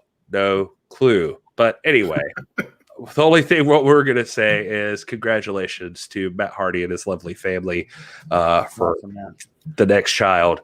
Yeah, I just can't wait to see what they're going to name her. That's what I'm waiting for. Oh, yeah, because they got some fun names there. They're killing it with the names. Wolfgang. Wolfgang is one of the greatest names in all of history, if you ask me. I would agree with that. Wolf. Just one last too bad. AEW tidbit, if I could throw it in there. This week's Wrestling Observer newsletter, Dave Meltzer reported that Britt Baker versus Thunder Rosa was pulled from night 2 of AEW's New Year's Smash editions of Dynamite. The reason is that Rosa came in contact with someone positive with COVID-19, so AEW took precautionary measures. The match will still happen at some point, but that is also why the NWA women's title match between Serena Deeb and Ty Conti was announced Wednesday, in addition to the Dynamite debut of Baker's waiting room interview segment, which is going to be featuring Cody Rhodes. Night 2 was actually taped on Thursday at Daly's Place in Jacksonville, Florida. So one day these two ladies are going to lock horns, and it's going to be badass. But we're going to have to wait a little bit longer on that one. So here's hoping TR's okay.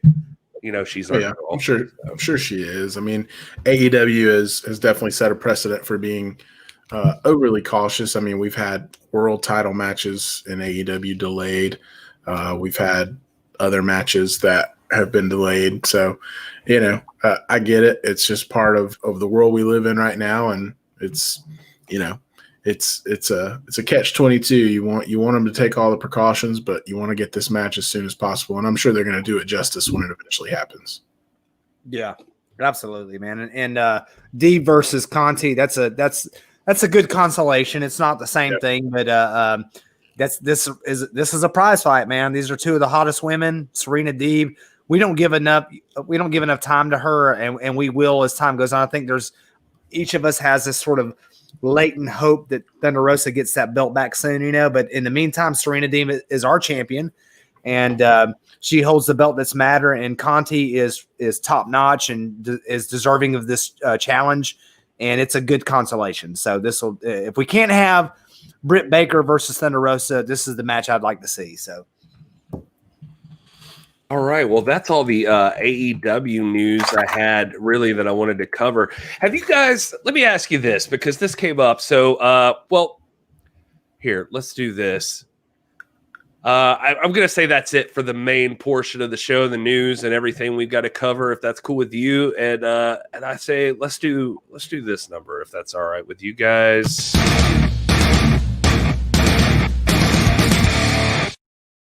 We're going into Falls Count Anywhere territory. We're going to incorporate the chat a lot more in this part of things. But Rock Says 79 brought up an excellent point earlier. He talked about Rock Says 79. I apologize. You mentioned Kenny Omega versus Phoenix. Yeah, Ray Phoenix on this past Wednesday's Dynamite, and already in competition for Match of the Year. I'm wondering how much have you guys seen this year? Because I saw like some debate on Kyle O'Reilly and Finn Balor from AEW or NXT. I mean. This past week, also being in that discussion. I would throw in easily Kota Ibushi and Jay White from Wrestle Kingdom as also a part of that. Like those two guys took it to each other. It was a great match. Wrestle Kingdom had some awesome stuff. If you guys haven't checked it out, the Jeff Cobb match. This is a lot of good stuff. Anyway, but I don't know. Have you guys had a chance to check out a bunch of matches this year and have any thoughts on this? This of 2021? Yeah, I mean, just there's just great matches you've seen so far, I guess. Sorry, I didn't like spell that out, but just some great matches already have occurred this year. I mean, here in the first part of 2021, there have been some badass matchups. Just curious what you guys have seen that you would say stood out. I mean, most every match from Wrestle Kingdom, both nights, was incredible. Kenny Omega and Ray Phoenix. There's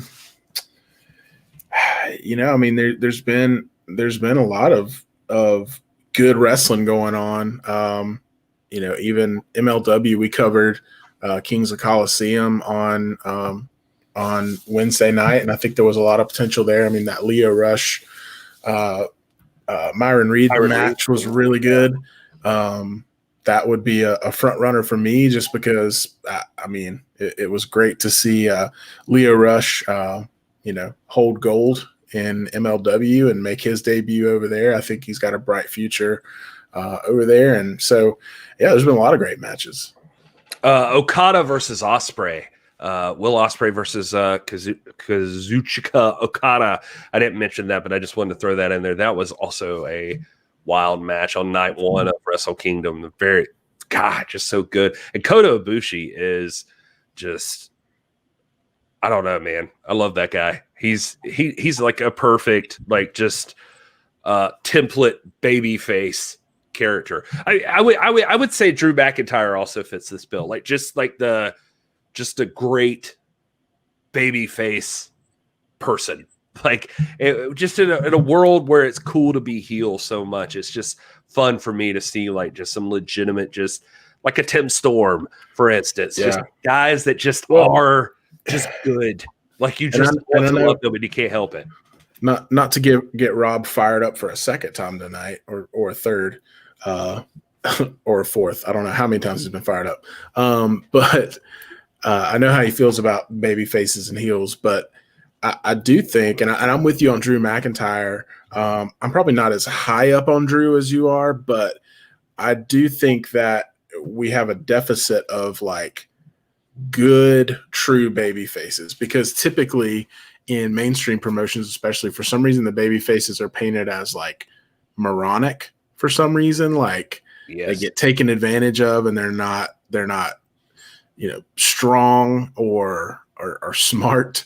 And I think Drew is breaking that mold a little bit. I think he is making strides. I mean, some of his promo work, if I'm honest, is a little over scripted, but that's just WWE for you. I've got grace with some of that stuff.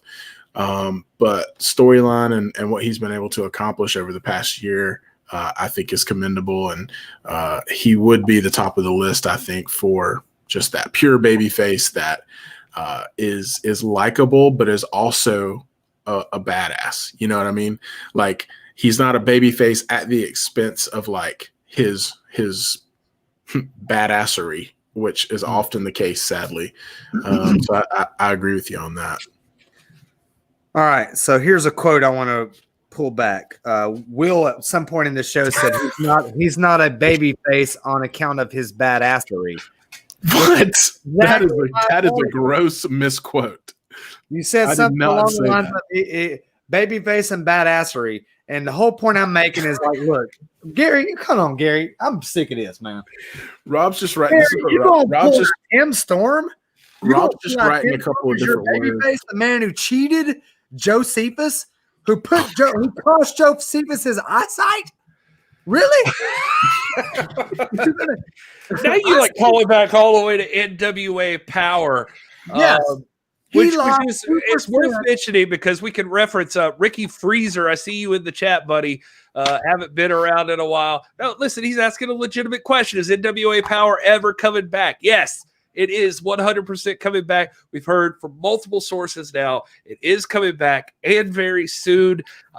We don't want to speak out of turn, but if you listen to, say, NWA Women's Champion Serena Deeb, she said on record, on interview, that there's tapings in January. So I don't know. We'll see what happens. But yes, it's coming back. There's full on plans for it too. Anyway, go ahead, Rob. I'm sorry. May I? Okay. I don't even know what I was saying. I'm gonna start taking notes too. If Rob's gonna be, go ahead, Rob. You just said, go ahead, Rob. Okay, first of all, I don't like that's accurate. That's the first accurate quote you've quoted me on. Go ahead. Just call him Dr. Meltzer over here. Oh, man. Gosh, man, I forget. Where was I going with that? We were talking. Nobody knows. You had said. I can't. Yes. What Will had said something, and then Gary had said something, and then about Tim Storm. We were talking about babyface. About power. The point is this, my man Ricky Freezer. Yes, we promise you, power is coming back. That's the whole point. That's what I was trying to get at. Power is guaranteed. This happening. And I'll just say this: we appreciate your patience. We've been patient as well. Keep in mind that it's not 100% due to COVID. and the empty arena stuff. They also lost a key part of the production team and the leadership, and so they're having to navigate that. So a couple of different things to factor in when you look at this hiatus that we've been on. So anyways, go ahead, Rob. No, that's you're an excellent point. Yeah. No, I was just going to say, Rob, that it's an excellent point to just keep in mind that the pandemic affected everybody. Plus, you're looking at the small studio setting. They like the sound of the crowd. That's always the thing they emphasized. Obviously, I think they're going to have to get over that for now, for at least a little while. And they're realizing that, I think. But also just keep in mind that a huge part of their production process was completely taken off the chessboard. So there's a lot of things that happen in the NWA all at once, just a series of unfortunate events, if I could use a Jim Carrey movie. But anyway. It's a show, but go ahead. No, it was a Jim Carrey movie. Yeah, it was a movie. It was a movie? I thought it was like a mini series. And then Neil Patrick Harris did the mini series. Come on. I don't know. I don't watch TV. Give it the program. It's a wrestling show. You need to know your stuff. Yeah, know your Jim Carrey movies. It's a wrestling show, damn it. Yeah. Anyway. Go ahead, Rob. I'm so sorry. We've interrupted you so many times. That's disrespectful. Go ahead. The floor is yours. Jess, it's happening. Power's happening. We're talking about, before this, somehow, we were talking about great wrestling matches that we've already Oh, seen. yeah. Here, that's I don't even know how we ended up here. That's what I was going to talk about. Yeah, you got me. Okay, so here we are. What's the day? Today is the 11th? Sunday. 10th? The 10th.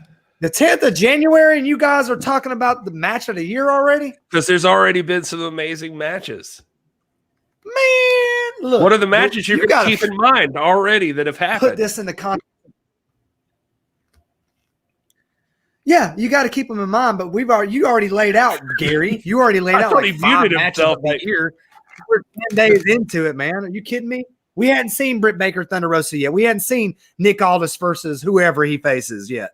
You got a bunch of matches that are going to be matches of the year. Now, I'm going to tell you, the ones you mentioned are good ones.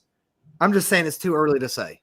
You got it. The way I look at it this early in the year, you got to put those, let's retroactively think and say, where would they fit in 2020 in terms of match of the year? That'll give you a better, I guess, a more balanced perspective. I've seen a couple matches. The Finn Balor match was good. The Finn Balor match was good, guys. That was a good one. Don't sleep on that one. That probably, in my opinion, might have been the best match so far of all that you've mentioned. But we've got a lot coming, and I don't want to go ahead and put up all my eggs in one basket and think that here we are. This is already it. We've got like 355 days to go with a lot of wrestling coming. NWA's coming back in full force this year. We've got a lot of good stuff coming from Ring of Honor, the Impact Junk you've already talked about, like the Swan Moose match. That's got all the makings of a match of the year. I think Adam Pearce, Roman Reigns can be in there. We've got a lot of exciting stuff coming. So I'm not, just not there yet on willing to call match of the year. Well, here's the question then. We become forecasters for a minute. And what do you predict will be the match of the year? And why is it Nick Aldis versus Tim Storm? Go ahead. Woo! You really? You go okay. If that happens, and I don't know that will happen. We know there's a stipulation, Will. Tim Storm can never challenge for the belt again. If there's anything I've learned from pro wrestling, it's that stipulations are made to be turned on. Go ahead. Ooh. You hit me hard right there, bro. You hit me hard because that immediately would go up there. I see James Lawrence, Aldis, Cody 3, if that were to happen, would be up there. But Tim Storm and Aldis, whew. That'd be a good one, man. I got to give it to you. That would be good just based on story alone. Rock says is in here with Tessa versus Charlotte. So that's an interesting. Yep, that's a good one. Rock says. Yep. Yeah, man, I don't know. I want us to go through and rank the rosters. I said this to these guys the other day. I wanted to see. I'd love to go through and just. I was thinking about this as I was watching NXT, just like ranking who we think the the money talent is in each of the rosters. I think that would be a lot of fun. Just not like the rankings, like kayfabe, like who's in line for a title shot, like who are the potential like top stars of a promotion. It's just fun seeing who people get invested in. Like, for example, one thing that happened this past week that made me think of it partly was, I was watching that Karrion Kross versus, I don't know why I just forgot his name. The Arrow guy. The guy you like, Rob, the one in NXT. I can't think of his freaking name now for some reason. I always forget these things. The Arrow guy. The Arrow guy. Tommaso, who? The guy I just did the news thing about Kevin Owens was going to be Kevin Owens' best friend. Oh, Damian Priest. Yeah, Damian Priest. Arrow guy. Yeah. When he walks out, his entrance, he gets in the middle of the ring and he like fires an arrow at the screen and it like lights up, torches up his whole name and everything. Shows you how said much Arrow guy, man. I immediately started thinking of Cupid, so I was thinking of a little fat dude. I was like, what? The opposite of Damian Priest. Damian Priest and Karrion Kross, man. There you go, man. Again. Damian Priest, that's another one. He's a big dude. I think I would love. We're talking about those booking. two. What about Tom Latimer and Damian Priest, man? What about that match? Ooh. Yeah, that would be awesome. It was those guys, and then I was watching. You saw Tony Khan announced that he bought. What's that song? The Jungle song, the Tarzan Boy song for Jungle Boy. He bought it that one? Not that one. Yeah, that's the one. I was doing. I think Tony Khan bought that one too. He bought it for Jungle Boy. Like, so obviously he sees it. I think Jungle Boy, Jack Perry, has like so much potential to be like just a awesome babyface wrestler. Like he just seems like he's got everything he has to have. He's got to win some matches. Yeah, he's got to get bigger too. Oh yeah. I forget. That's like a big deal for Rob. Me and I think it's going to work for him. Me and Front Row have this long-standing debate, man, about his size important. Front Row is a martial artist. He's legit. Like this guy, Front Row is trained. He's not kicked your ass before, hasn't he? He has, and he could whoop all of us at the same time. And he's a small guy, And listen. I'm not doubting you. I'm just saying, for my size, I am surprisingly agile. You don't know this, but anyways, go ahead. In prize fighting in the sport of pro wrestling, though, size is important. It's not. You're not going to see Marco Stunt go out there and beat Nick Aldis. It's just not going to happen. It's not plausible. Well, you picked like, yeah, okay. I mean, that's the one guy that literally looks like a child. If size isn't a factor, though, that shouldn't be an issue. Well, I'd say there's limitations, but heart. He's got the heart. He's got the heart to beat Nick Aldis. Whatever. I've got the heart to beat Nick Aldis, but it ain't happening. You're right. I don't. You're right. This is how a match between Nick Aldis and Rob Stinson would go. The bell would ring and Rob would just lay down. It'd be like the finger poke of doom or something like that. By the heart. Rob means like he has the heart to let Nick Aldis pin him anytime, anywhere. Right. He doesn't. But see, I may be really good, man. I may be really good, but it's like on Searching for Bobby Fischer. When he's playing chess with his dad. I'm not saying Nick is my daddy. I'm not saying that. I'm just saying. You are giving me some good quotes tonight, read it man. like that. I'm gonna put all these on a T-shirt. I'm gonna have a whole line of T-shirts on the store soon. Just I like it. I like a drawing of Nick Aldis. Hashtag shit Rob says. That's what it's I like a very artful picture of Nick Aldis and then just made up of lines Rob has said about Nick Aldis. now I'm not saying he's my daddy. Everybody's daddy. But yeah, it'd be more like if I were like uber talented and a universally intercontinentally recognized champion, and if I had huge muscles and stuff, and I were going in there, it'd be like, searching for Bobby Fischer. He don't want to beat his dad, man. I'd be like, yeah, I ain't gonna let this happen. Not on my watch, champ. We making it a day that you making it a day 1,000 if I have anything to do with it. I was about to say that's literally the scenario I was thinking of in my head, is that like Nick Aldis is like one win away from being it's day 999 heavyweight champion of all time or something, and like Rob's just like, I registered myself with the athletic commission. Like I'm challenging you for the title. I've got it set up at Turbo Bar and Grill. Nick comes in, trips or something, gets a concussion, is knocked out. You go lay under him. I go, and he makes it to day 1,000. His shoulders weren't pinned, mine were. I sacrificed. Like a laid out Nick Aldis and Rob just like laying on top of him, trying to put Nick's arms around his waist and like pin himself back. He's got. No, you go and put in like a fake like submission move and tap out. Like you just grab his leg and like wrap your leg around it. You're like, oh. It gets me in the not the King's Lynn cloverleaf, but the Ringgold cloverleaf. Just like that. When it backfires. Yeah. Nah. Book it, Billy. You heard it right here. You got two prize fight matches tonight we booked for you. You want to kick that YouTube back into high gear right from the start. We got it. This is how you main event power. Oh my God. All right, guys. I'm sorry. We got wrapped up in our own stuff. If you got stuff in the chat you want to talk about, now's the time. You just bring it up. I think I saw a couple things in there. Let me look. Things that were worth mentioning.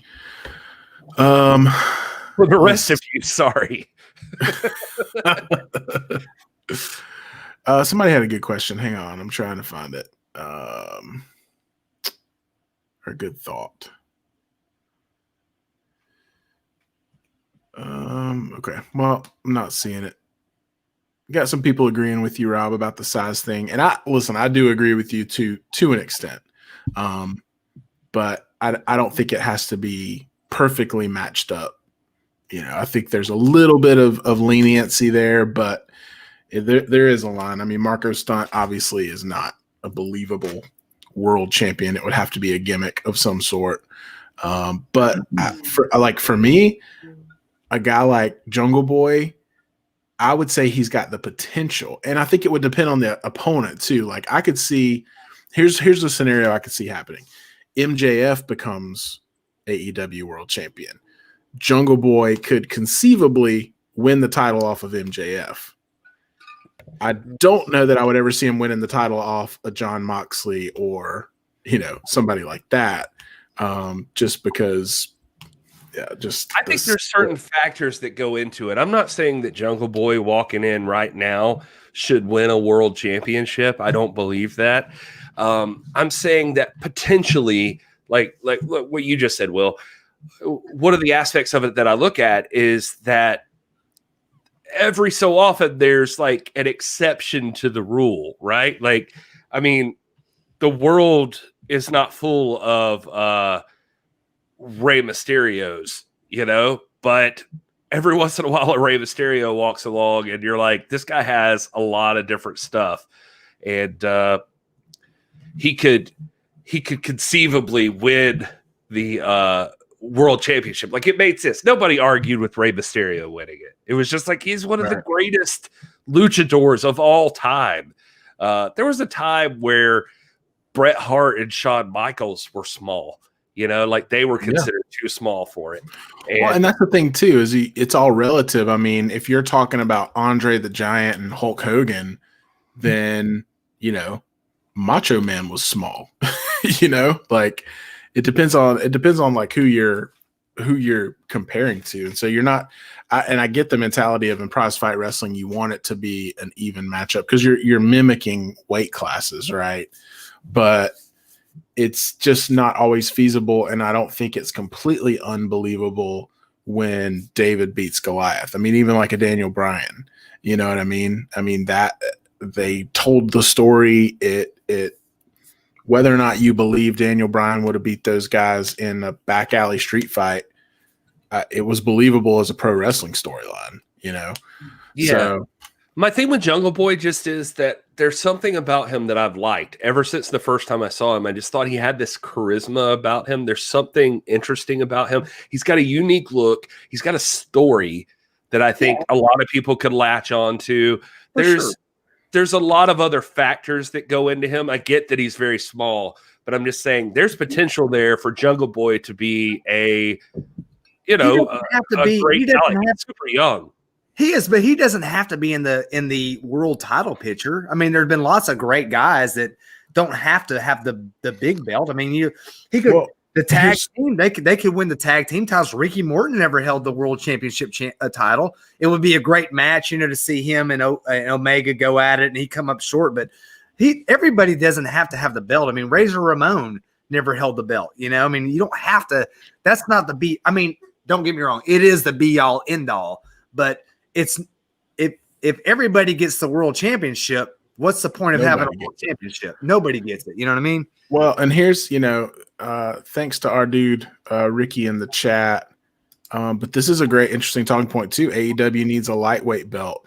I agree with that because I think out of all the promotions, I feel like, I mean, I know WWE has 205 Live and they've had, have a cruiserweight belt, but I think AEW has probably the most star power in their smaller guys, quote unquote. They're not, non-beef castle roster as, they don't have a roster full of Alex Hammerstones. They have a roster full of guys like Jungle Boy and the Young Bucks and these guys that are a little more streamlined physically, if that makes sense. Look, dude, if I'm MLW right now, I mean, with all due respect to Jacob Fatu and everything there, and I even saw our homie Davari was the one who ended up attacking the fellas in the back. He's now a member of Contra Unit and stuff like that. That's cool. But anyway, I love that MLW has a middleweight title that Leo Rush just won. And that's pretty awesome. But if I'm MLW, I strap that title on Alex Hammerstone and just throw everything behind that. I know that I talk about Hammerstone all the time, and it sounds like I'm really biased, and I am a little biased. But I'm saying that, dude, if you got a guy that looks like Hammerstone and just is as athletic as Hammerstone, man, it's like Kevin Aldis, right? Like you throw the title on him, put the title on that guy, and that guy makes the company relevant like that. Where's the point that Front Row made earlier? See if you can find it and put it up. He said something about skill versus size, but the skill has to be decidedly superior. That's the point. That's the point right there. And he's right.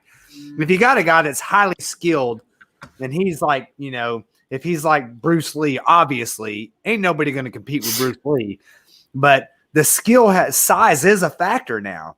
You're not going to put Nick Aldis against an Orange Cat, a guy like Orange Cassidy, or say like someone like Gentleman Jervis or somebody. They're not going to compete with him because he's just, for one, Nick Aldis is superiorly skilled. He's got amazing skill, but the size is a huge gift and a huge asset. Well, the reference he was making there, Rob, is he also threw in right after that. Marty Scurll is much smaller than Nick Aldis, but I 100% believed he could have won that Crockett Cup match. That's a good debate, man. That's a good debate. I don't know. See, here's the thing. With that Front Row. That's a great point, and I think it's worthy of a debate. But I think that Scurll and Aldis's technical ability are at about parity, which then tips the balance in favor of Aldis because Aldis has got the size and strength. So skill-wise, yeah, they're Marty Scurll is highly skilled. We've seen it, man. Me and Gary's seen it face to face, man. We were there. We were 3 feet away from the Joker. We seen it. We seen it happen. You know what I mean? But we seen it. But because their skill is at parity, I think that you got to tip the balance in favor of a guy like Aldis, who is just this physical gifted. this. Let's talk about the women's division here, okay? Let's talk about women. Let's go back to Thunder We're Rosa. talking about Roxas here saying Gentleman Jervis will tickle him into throwing in the towel. I have a lot of This is respect trigger. for This is trigger Rob night. Go ahead. I have a lot of respect for Gentleman Jervis. We criticized him on UWN. It was short-sighted. He called us out on Twitter. He was right. We apologize. I have a lot of respect for Gentleman Jervis. There's just a certain style that I didn't think that UWN was marketing, and it was brought in there, and it felt weird to me. I always liked Chikara Pro. I liked Mike Quackenbush. I liked all that stuff. In fact, the first wrestling match I ever took my son to was at Chikara Pro in Allentown, Pennsylvania. And although Gentleman Jervis wasn't there, Quackenbush was there. Hala Wicked was there. Eddie Kingston was there. All those Chikara influenced guys were there. And, so we had to take that back. But a guy like that's not going to match up with the Nick Aldis. It's just not going to happen. That's not throwing shade on anybody. That's not dismissing Marty Scurll's skill or ability. But his technical ability is probably slightly beneath where Aldis is, because they're both they're buddies. They've worked together. They've trained together. They know each other really well. Marty Scurll is highly intelligent, but Nick Aldis has got that world-class skill and the size. And if you can have it both, and he can talk. Nick Aldis, if you want to talk about 5-tool athletes, Nick Aldis is really that. He's got it all. He's got everything from the skill, the speed, the agility, the ability to be on the mic. He's got everything that you could ask for. Marty Scurll's lacking one of those big, tools, and that's the size. So I've got to tip the balance in favor of Aldis there. But front row, that's a great point, and we could write debates. We could write articles on that. We should. We have a website. So what do you We think have a about website you can post them on.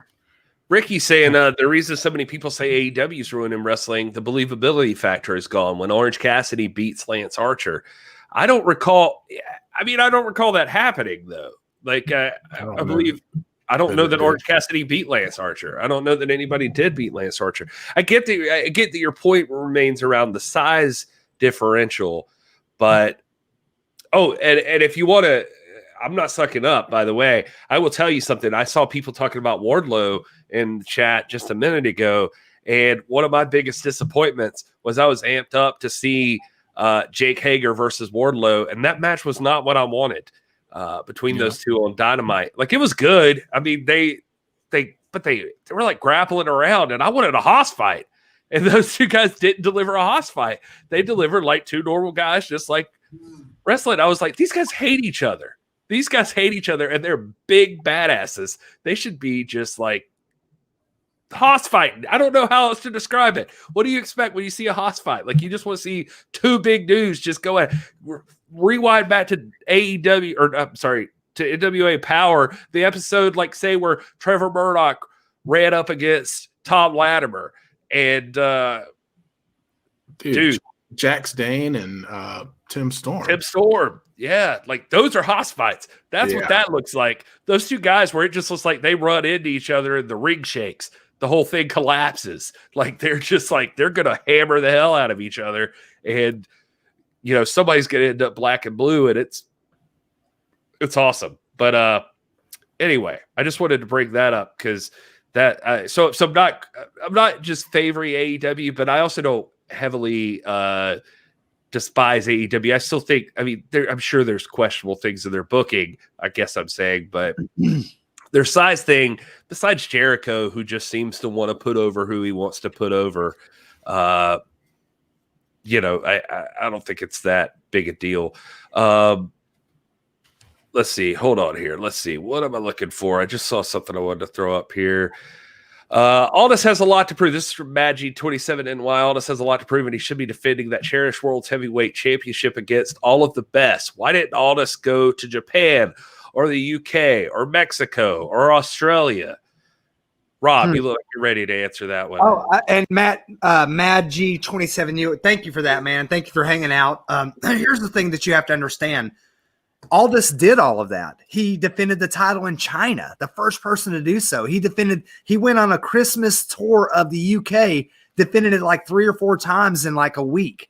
He did the Aldis Crusade. Aldis has been one of the great fighting champions ever. Before COVID happened, he had defended the title like 22 or 23 times. Since in 2020, he only got 5 defenses in, but I saw him make a good case the other day about, hey, look, I'd rather do 5 quality defenses in a year than 20. And he's beaten everybody he's had to. He's beaten Jake Hager. He's beaten Brian Cage, 2 of the biggest names in the world. He was going to defend the title in Puerto Rico against Carlito like a week before the shutdown. He had just gotten back from the UK defending we went and saw him on December the 10th defend the title against one of the hottest names in the world, Brian Pillman Jr. He beat Mike Bennett, who's also one of the biggest names in the world right now. He has taken the title around the world. On November the 6th or January the 16th, he's going to be bringing the title to Omaha, Nebraska. It will be the first major world championship title defense of the year. I mean, he's doing it. He's doing all those things. I think that, it's because it's not as visible, and, the NWA platform is usually through YouTube and Power and all that we don't see that. But everything you're asking Aldis to do, he's done. He's beaten everybody he's had to. He's beaten the biggest names. Aldis has done all those things, and he will continue to do it. And we said it on a show. Maybe it wasn't the last one because I was on it, but maybe it's the show before that. Who is going to be your breakout guy in 2020? This was the poll that Gary put up. I misread that. I was thinking like who is 2021's year going to belong to? And it's going to belong to, I believe it's going to belong to 3 people: Kenny Omega, Thunder Rosa, and Nick Aldis. They are going to dominate this year. But it's going to be picking up right where Nick Aldis left off, because all those things you're asking him to do, take it around the world. He has done that. He, like I said, he beat Colt Cabana in China. He took the belt there. He first took time the NWA title had even been defended there. Exactly. So yeah, all those things. And I appreciate your comment, man. It's not as visible, but trust me, Aldis has done those things, and he's the one, man. This is, yes, I think Ricky Freezer said it. We're looking at it. We're beyond thinking of Aldis as like, at what point will he reach the status of a Flair or a Race or a Adam Pearce? I'm telling you, man, you're in that time. He's there. We are living in that era. You're going to get to tell your kids about this 20 years from now. About, I got to see. I lived in the time of Aldis, and I got to see these great defenses and this great champion. And so I'm happy that you get to see that. I would encourage you to go look at it. You're going to see much more of them, but your comments are valid. Just trust me. He's doing everything you've asked him to do. He's doing.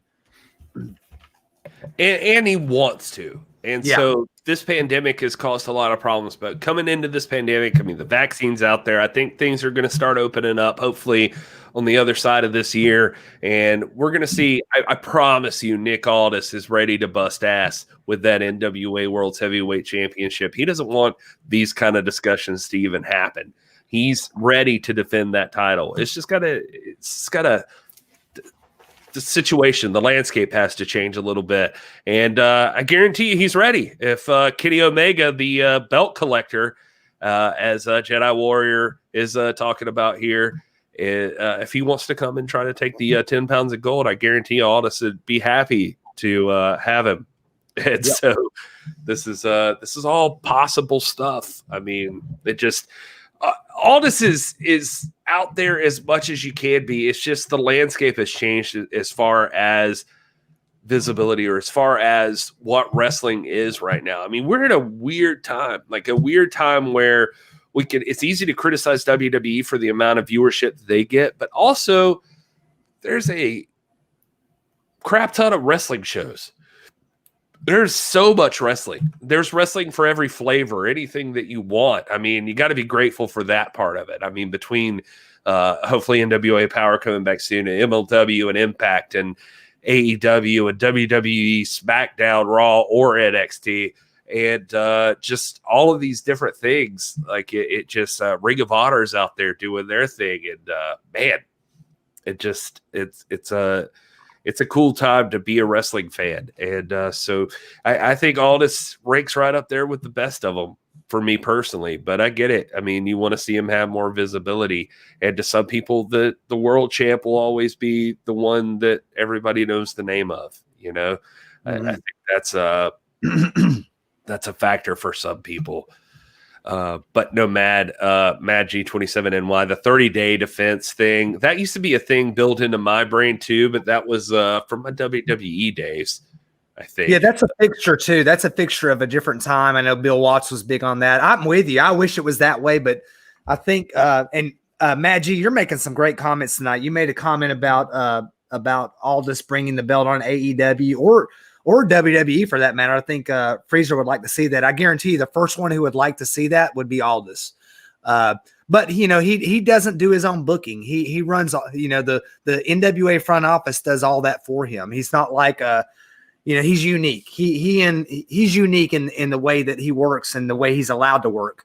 But you make a good point, and I just think, I guess to your point, Gary, I think this is the time now. We're in the point now where we have to get beyond the question of like, where does Nick Aldis fit? We have to just acknowledge, he fits. Nick Aldis fits. He is one of them. I mean, he is, you name a name, Dory Funk Jr., Gene Kaniski, Pat O'Connor, who we just mentioned the other day. Nick Aldis belongs in that list. He has earned it. He's defended the belt against the best. He beat Cody Rhodes fair and square in the middle of the ring. All his wins have been clean. He doesn't, he may be heelish or whatever, but he has earned it. And he deserves to be placed among those numbers. I see Ricky. I see you talking about Omega is way overrated, and Aldis versus Omega wouldn't be all that because of the styles clash. But then I see like James H. Jackson Jr. mentioning Aldis is in his top 10, but his number 1 is Okada. Those names you're talking about, to me, I mean, I know that not everybody's going to agree with me on this, but those are all names that are like on a different level of professional wrestling to me.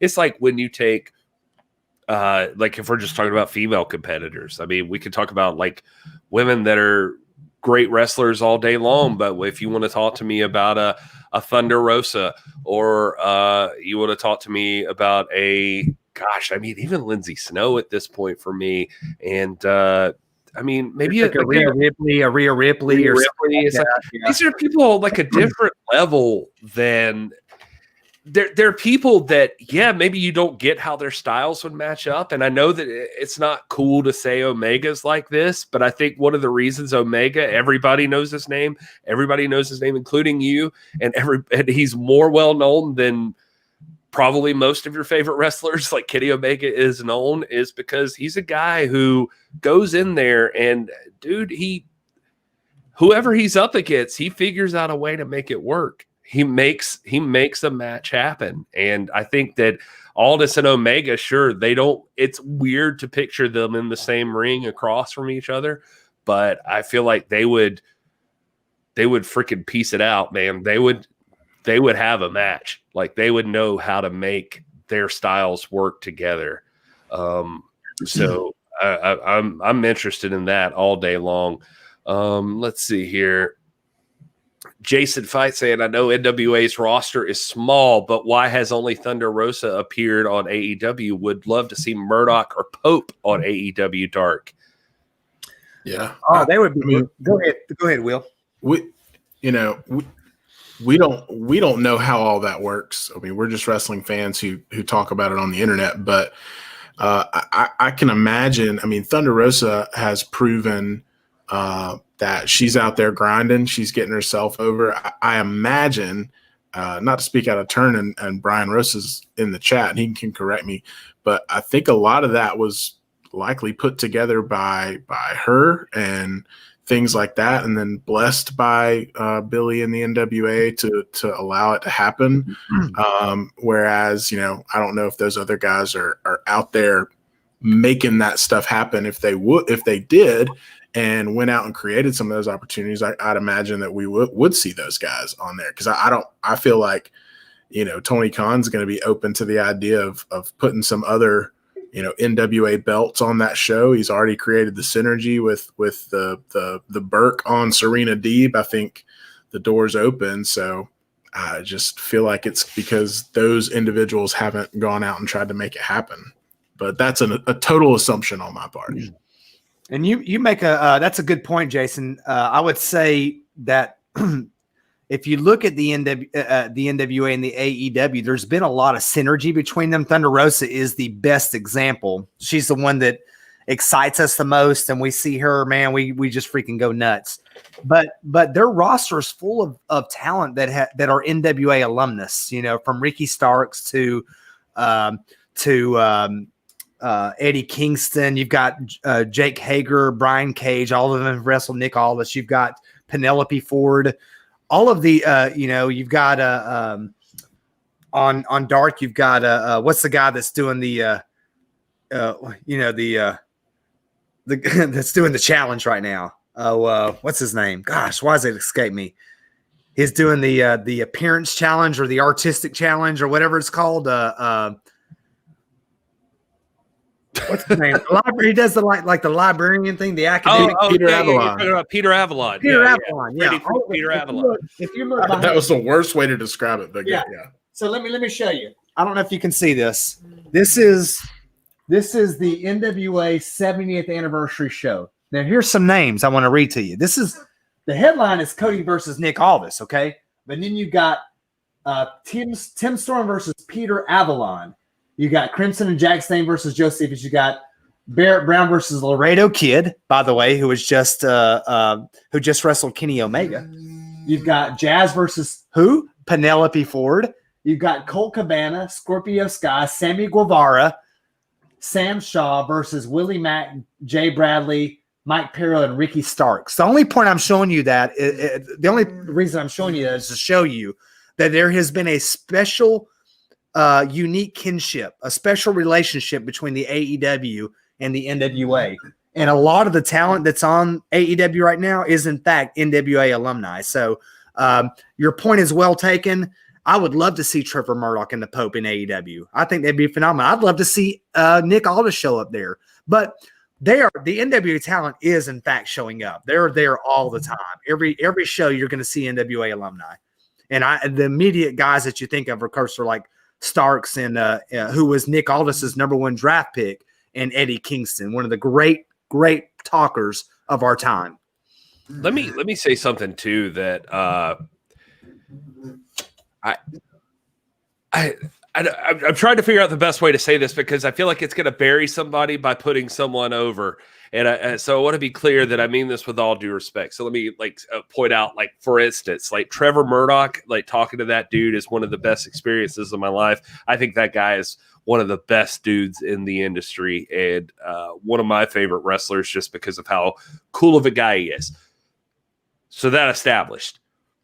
Let's also consider the fact that everybody talking about wanting to be at AEW and everybody thinking they should be at AEW, the person that has a deal where they are contracted by another brand that is working in AEW, typically speaking, it's not like Billy Corgan's walking people up to Tony Khan probably saying, please use my talent. It's probably more of an issue of Tony Khan saying somebody stands out so much and transcends everything. I want them on my show, so I'm willing to work this out.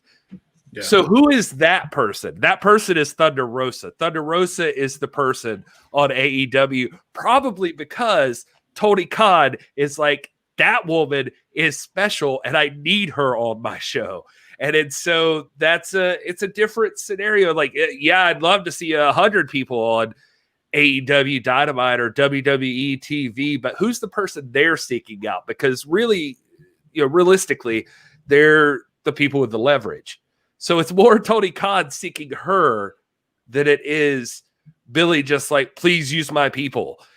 So yeah, while you would want to see those people, whatever, you can take that even with the people that are free agents now who want to be on AEW that were I'm speaking maybe out of turn. I don't mean to, but what the hell? It's just, you got people saying I was offering myself to AEW, I'll work on AEW. And it's well, did AEW want you? That's the thing. It's and I think that's a kind of a misunderstanding that we are perceiving, because AEW is so open to putting a lot of people on their shows, especially Dark, which has been a really, really bright spot in the world of professional wrestling, in my opinion.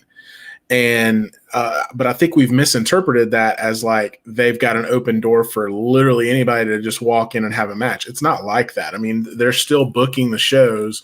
It's still going through guys like Tony Khan and their team, and they're putting people that are, again, not to bury anybody, to use the terms that you said, Gary, and not to infer anything by this comment, but they're putting people on there that they think deserve it, that deserve to be on their platform and their stage and have the visibility that they offer. And so they're getting guys like Danny Limelight and Thunder Rosa, obviously, and Lindsay Snow and people like that, a lot of these women from Mission Pro Wrestling that have been spotlighted over the past few weeks, these are all people that, if you look at the landscape of professional wrestling and their recent body of work, they deserve to be on there, right? And so, again, not burying anybody that we've mentioned, but I don't know that we can say that same thing for Trevor Murdoch and Pope right now, just because, I mean, it's really just those NWA title matches that they've been a part of recently. And I don't know that that's enough for somebody sitting in the office at AEW to really catch their attention and say, we got to get them on our show, So I think that's a great point. Yeah, I can't tell you how much I love Trevor Murdoch and Rob. I mean, we've sat here and raved about the Pope's promo, but this is a partnership. This is not just like Billy Corgan can force his talent onto a show. And so there's a give and take here. And a lot of it, the leverage is in Tony Khan's lap. So he's a guy who sees something he wants, and he's got the financial ability to make that thing happen. Well, I mean, who's he willing to pay for? Well, apparently Thunder Rosa. But, for good reason, by the way. I mean, props to him because he's right. I mean, she shows up on AEW and the whole world loves Thunder Rosa now. But it's just, that's a different thing than Billy Corgan just getting to throw anybody on the show. And by the way, I'm saying all that, and Nick Aldis is not on AEW. So I'm not, clearly we're fascinated with Nick Aldis. I don't know what the scenarios that go on behind the scenes are that, dictate these arrangements, but, just food for thought, I guess is what I'm going for. Let's see here. What else have we got in the chat today? Let's see. I see we got a lot of non-fans of AEW. Know that. It's Ricky and then Paladin saying a Cornette listener. Yeah, it's there's these separations. By the way, I love both, so can't fool me. I appreciate Cornette commentary, and I also like AEW, so it's fine. Jason Fight said I made a good point earlier, so I'll give him this one. He said, I still think we see some AEW Dark mainstays on Power to gain experience on a lesser stage, but get solid matches with the experienced folks. Hey man, that's a great deal. That should happen. I mean, that Circle Squared idea. We saw Lindsay, if you guys didn't see it, I mean, Lindsay Snow was over there on AEW Dark. Maybe somebody could think of somebody else, but I mean, that's the standout for me. I love Lindsay Snow. She's been in Mission Pro. She's on AEW Dark. She was in NWA Circle Squared. She's been all over the place. And yeah, I don't know. Ricky Freezer pointing out the Warhorse thing to shut people up as soon as that match was over. Not a whisper of him. Like, go watch the match. They forgot about him before he left the ring. I don't know. There's still a lot of talk about Warhorse. He's like Danhausen. He's one of those ones that during COVID, he did a lot. He put himself a lot there, and there's a lot of intrigue about him. He's also been featured in like some graphic novels and some comic books and stuff like that appeals to the younger audience and maybe people like Gary. Younger audience and Gary. Yeah. But Going back to the Dark comment, I think the Dark project is a really good thing, man, because it's not it's like a hold harmless project, you know. It's not instrumental in the storyline other than what Britt Baker's doing with her segment, which I think is fantastic. And that's kind of one of the drawing points to watch us there. But you get to see this cross section of what's going on, and they brought people from all over the country, man, all over the world. Even you got UWN talent, you've got Southern Honor talent, you've got all this indie talent coming through Dark, from Lindsay Snow to Danny Limelight to whoever, I mean, we get to see, and we've described it as I like the word menagerie, a little Tennessee. You love that word. A little Tennessee Williams there for you, a little glass menagerie. But it's a good showcase of talent, and obviously they do that. It doesn't cost anybody anything. It's on YouTube. It's not. There's no presumption. There's no pretension. It's there to just give us some wrestling, to showcase some people we want to see. And we see Lindsay Snow on there all the time. We see, every now and again, we'll see Thunder Rosa show up on there. I really like Dark. It's become one of my favorite things to watch. And because when I watch it, normally you guys will see my notebooks. When I'm watching AEW or NXT or Ring of Honor, I'm taking copious notes. When I'm watching Dark, I feel like I can put the notebook down and just enjoy wrestling for its own sake. You know what I mean?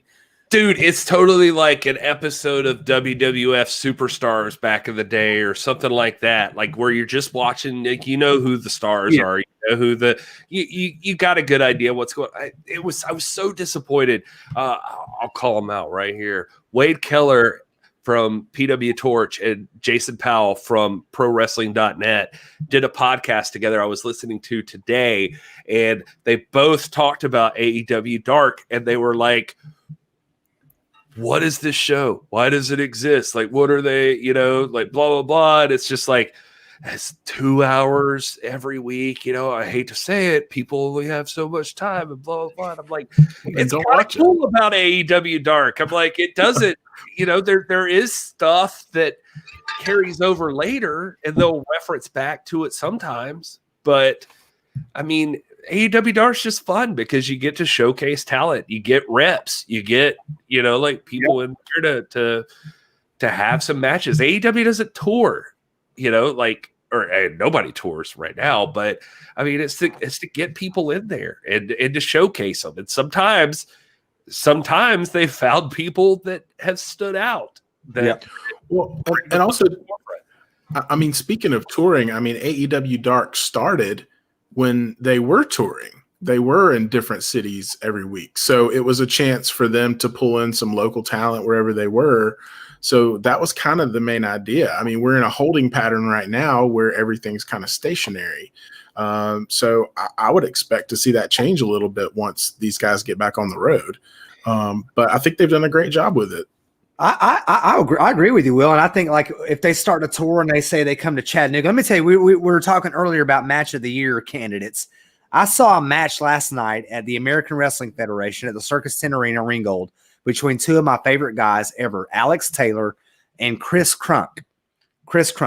They put on a spectacular match. That would be a candidate. I would love to see like AEW bring Dark to Chattanooga and bring in Alex Taylor, Lex Lee, Kevin Kaufman, Brian Valor, Fly Guy, and Chris Crunk, man, and Nature Boy Paul Lee, and use some of those guys, and showcase some of the regional talent. That's what Dark is about, man. Dark is about getting other people, getting their guys reps for sure, but putting other talents out there. Again, Tony Khan don't need the money, man. Tony Khan got his money. He getting paid. He does this because he really loves the sport.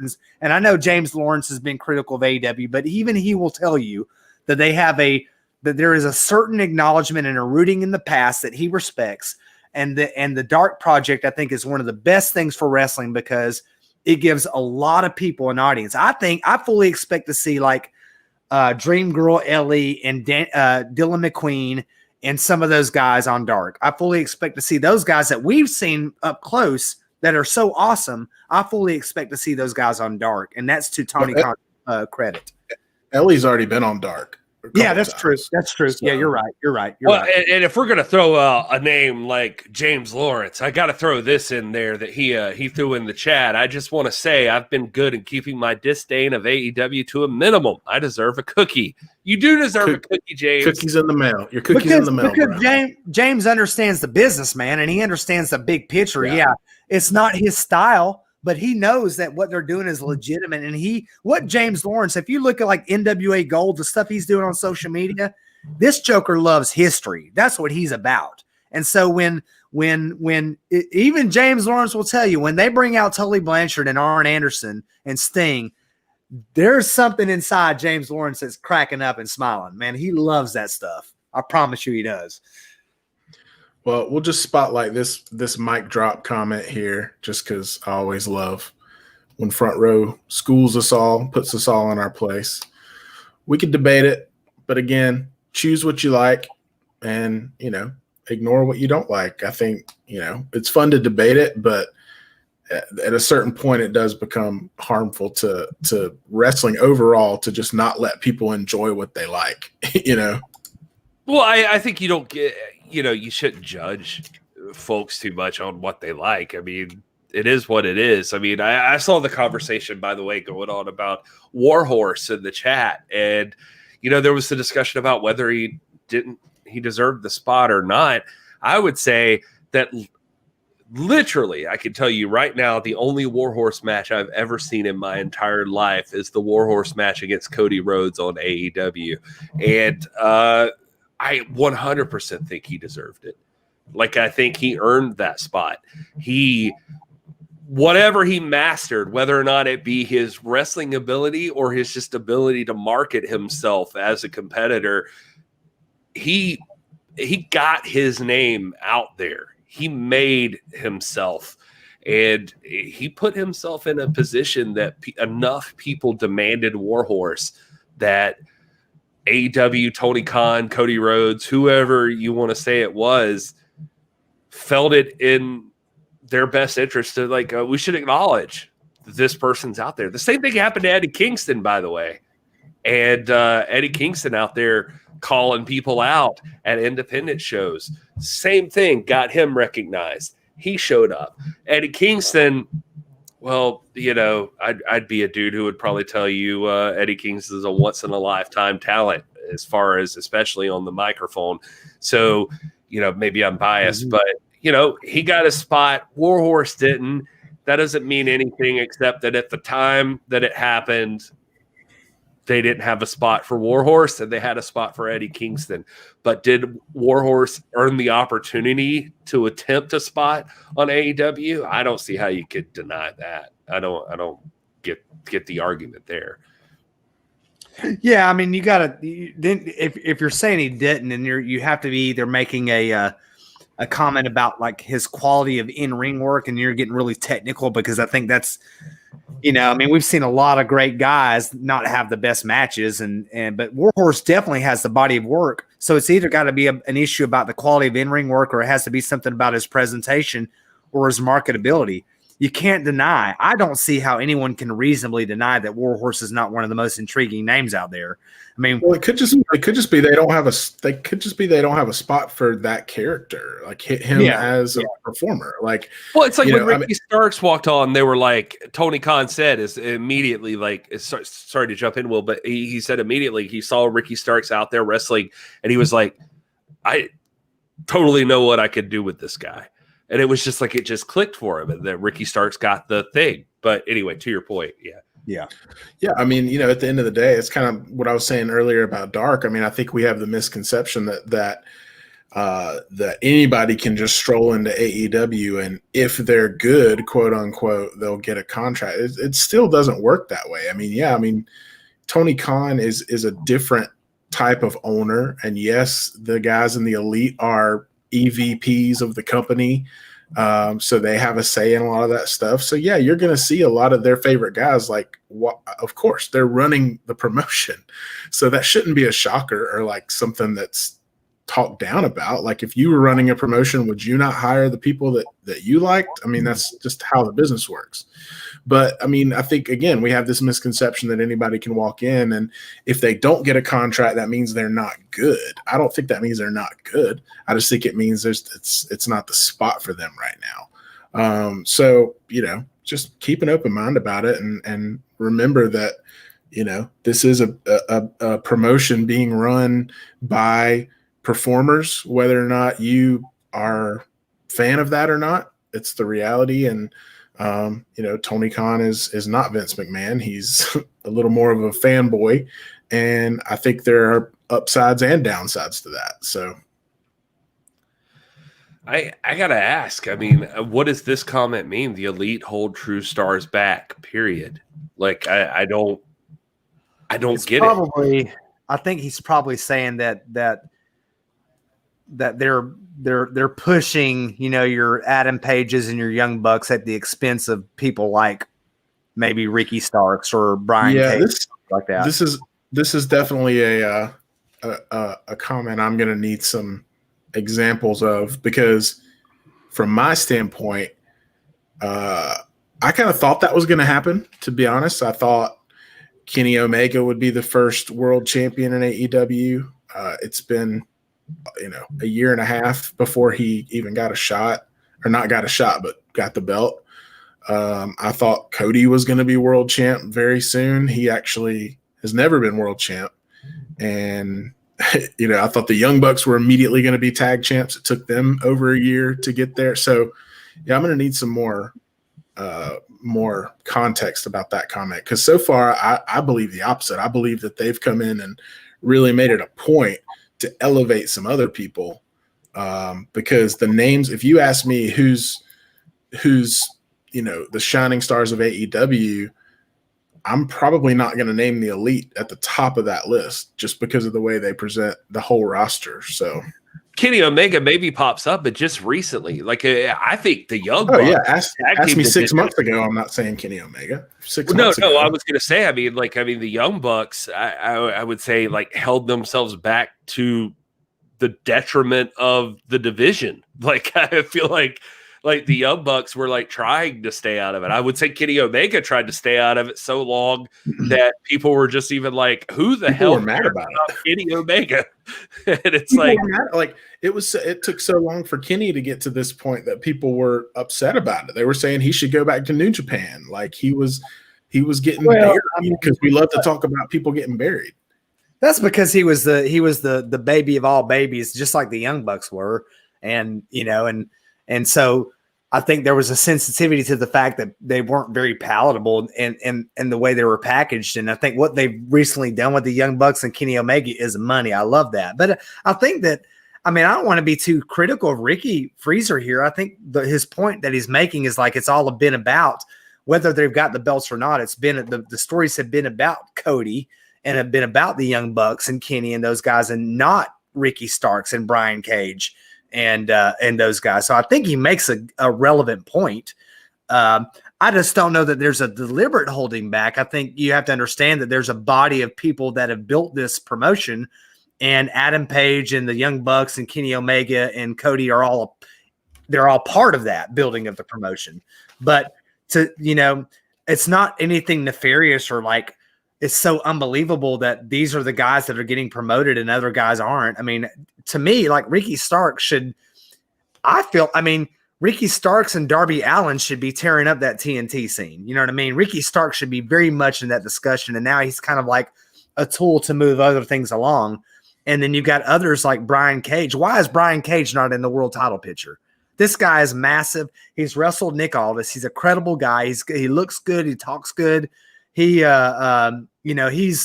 is every bit as much as deserving to be on that main stages as the Young Bucks or Cody Rhodes is. So he makes a good point. I'm not saying that I know and that there's a deliberate nefarious attempt, but there's definitely a sense in which you've got the guys that are at the core, and the focus is, whether they've got the belts or not, the focus is definitely on them. And then you've got the other people that support that. Like thankfully, Eddie Kingston got his shot. But don't you think that was surprising that Eddie Kingston got that shot? I don't think it surprised me, but it surprised me that they elevated him to get that shot against Moxley. And, and I think that's what Freezer's saying, man. I mean, it's like, it's not like they're being hateful or burying anybody, but they do focus on this core talent. And I think that's what he's going for. Well, I mean, I would argue, though, that when I first became a fan of Ring of Honor, those guys were more prominent in Ring of Honor, and they didn't even have a hand in the promotion. They were just wrestlers on the promotion. So, I mean, when I first started watching Ring of Honor, the center of every storyline was the Young Bucks as a tag team, Cody as the Ring of Honor champion, like the Bullet Club, Kenny. If he showed up, it was like royalty was in the building. Like they were much more prominent and held to like a higher regard. And I mean, come on, like, what do you want? Do you want, like, I mean, Cody took a month off. Do you want him to just go away for a year? I don't like how. Every time something's happening, Cody comes on and suddenly everything becomes about Cody. Look at that ring entrance. Cody's good, man. He's good. Don't get me wrong. I ain't hating on this. Ain't about hating on Cody, but it's like that ring entrance and stuff. And like you have this big announcement and they're going to come out about their, they're pregnant. And then that ties into a storyline. They find a way to make it about Cody. And it always seems to be like that. Every time something comes up, Cody is somehow in there. There was the big event that one night that Cody showed up with a neck tattoo and everybody was talking about the neck tattoo. That's what I'm talking about. It's like they find a way to make those guys, whether they're in the title picture or not, it tends to be about them. Dude, God forbid somebody earn a spot. God forbid somebody help start a promotion and put themselves in a position to be successful. But that's what I'm saying, though. That's all I'm saying, Will. I'm not saying they're killing anybody. I'm just saying they started the promotion, and ergo, therefore. Listen to me. That was where the argument started. The argument started with a statement that the elite are burying everyone else or are holding other people back, and I think the opposite is true. I think the opposite is true. I think because of their status, they're bringing a lot of people up with them. You mentioned Eddie Kingston. Eddie Kingston got that match against Cody, and that immediately elevated him. It got him a contract and put him on a bigger stage than he's ever been on in his life. How is that the elite holding other people back? Yeah, and your attitude here, by the way, I just have to say, like, I mean, the idea that Cody is holding. Here's the thing. Didn't say Cody holding anybody back. I'm just saying you're like everything's got to be about Cody. Well, I mean, goddamn, dude, people want to see Cody. That's the deal. Yeah. Like people love Cody. People do they, Gary? They do because AEW freaking exists. They do. I can imagine. So you're telling me wants to see Cody and Brandy. Nobody wants to see Cody and Brandy, bruh. You're telling me if this podcast existed in the 80s, you'd be on here ranting, God, all they put in front of us is Ric Flair. It's always all about Ric Flair. But it wasn't, though. You look at that's where you're wrong, Will. Exactly. You just made my point. It's not always all about Cody. Hold on now.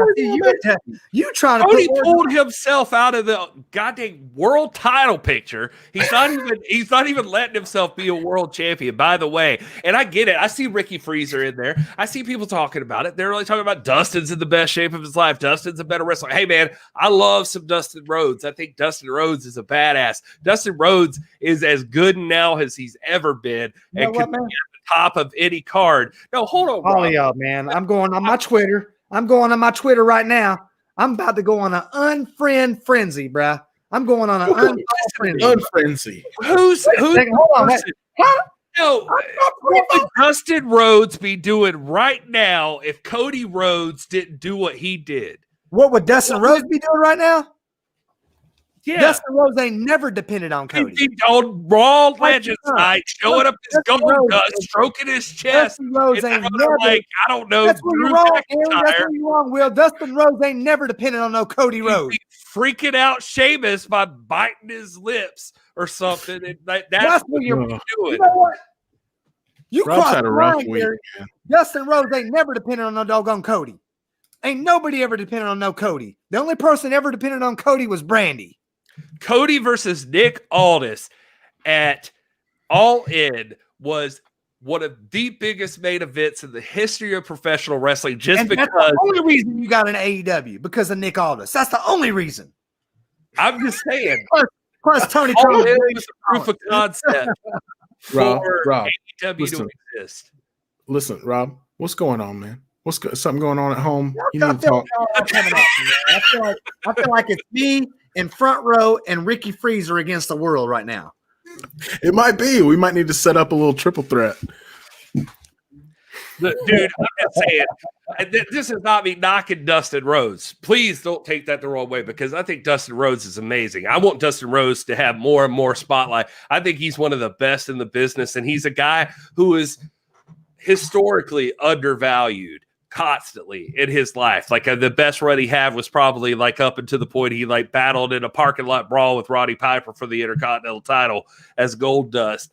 But then after that, it's just like they didn't know what to do with him. But look at the man. The man cuts promos like nobody else, blah, blah, blah. I get it. He's a badass. But don't tell me that Cody don't matter. Like Cody. You didn't hear me say that, Gary. I didn't say he don't matter. I heard it. I didn't say he don't matter. I said nobody wants to watch him. That's different. Rob, are you hungry, bro? You hungry? You need to smack. You haven't been eating. We got to do one of these episodes so we can get the sponsorship. We have this discussion. We have Rob take a bite of the Snickers and he turns it. He's like,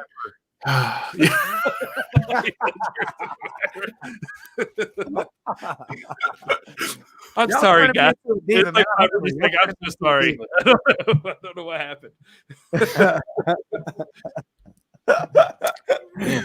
Oh, that's fun, man. That's good stuff, man. Rob's had a rough week. See, watch, guys, and we still love each other. You know, these guys are completely wrong, but I still love them. Whatever, dude. No, this got fun all of a sudden. Like I was just like getting amped up. I was like, all right, let's have this talk. Oh, man, guys, we got to start wrapping this thing up, I guess. But what?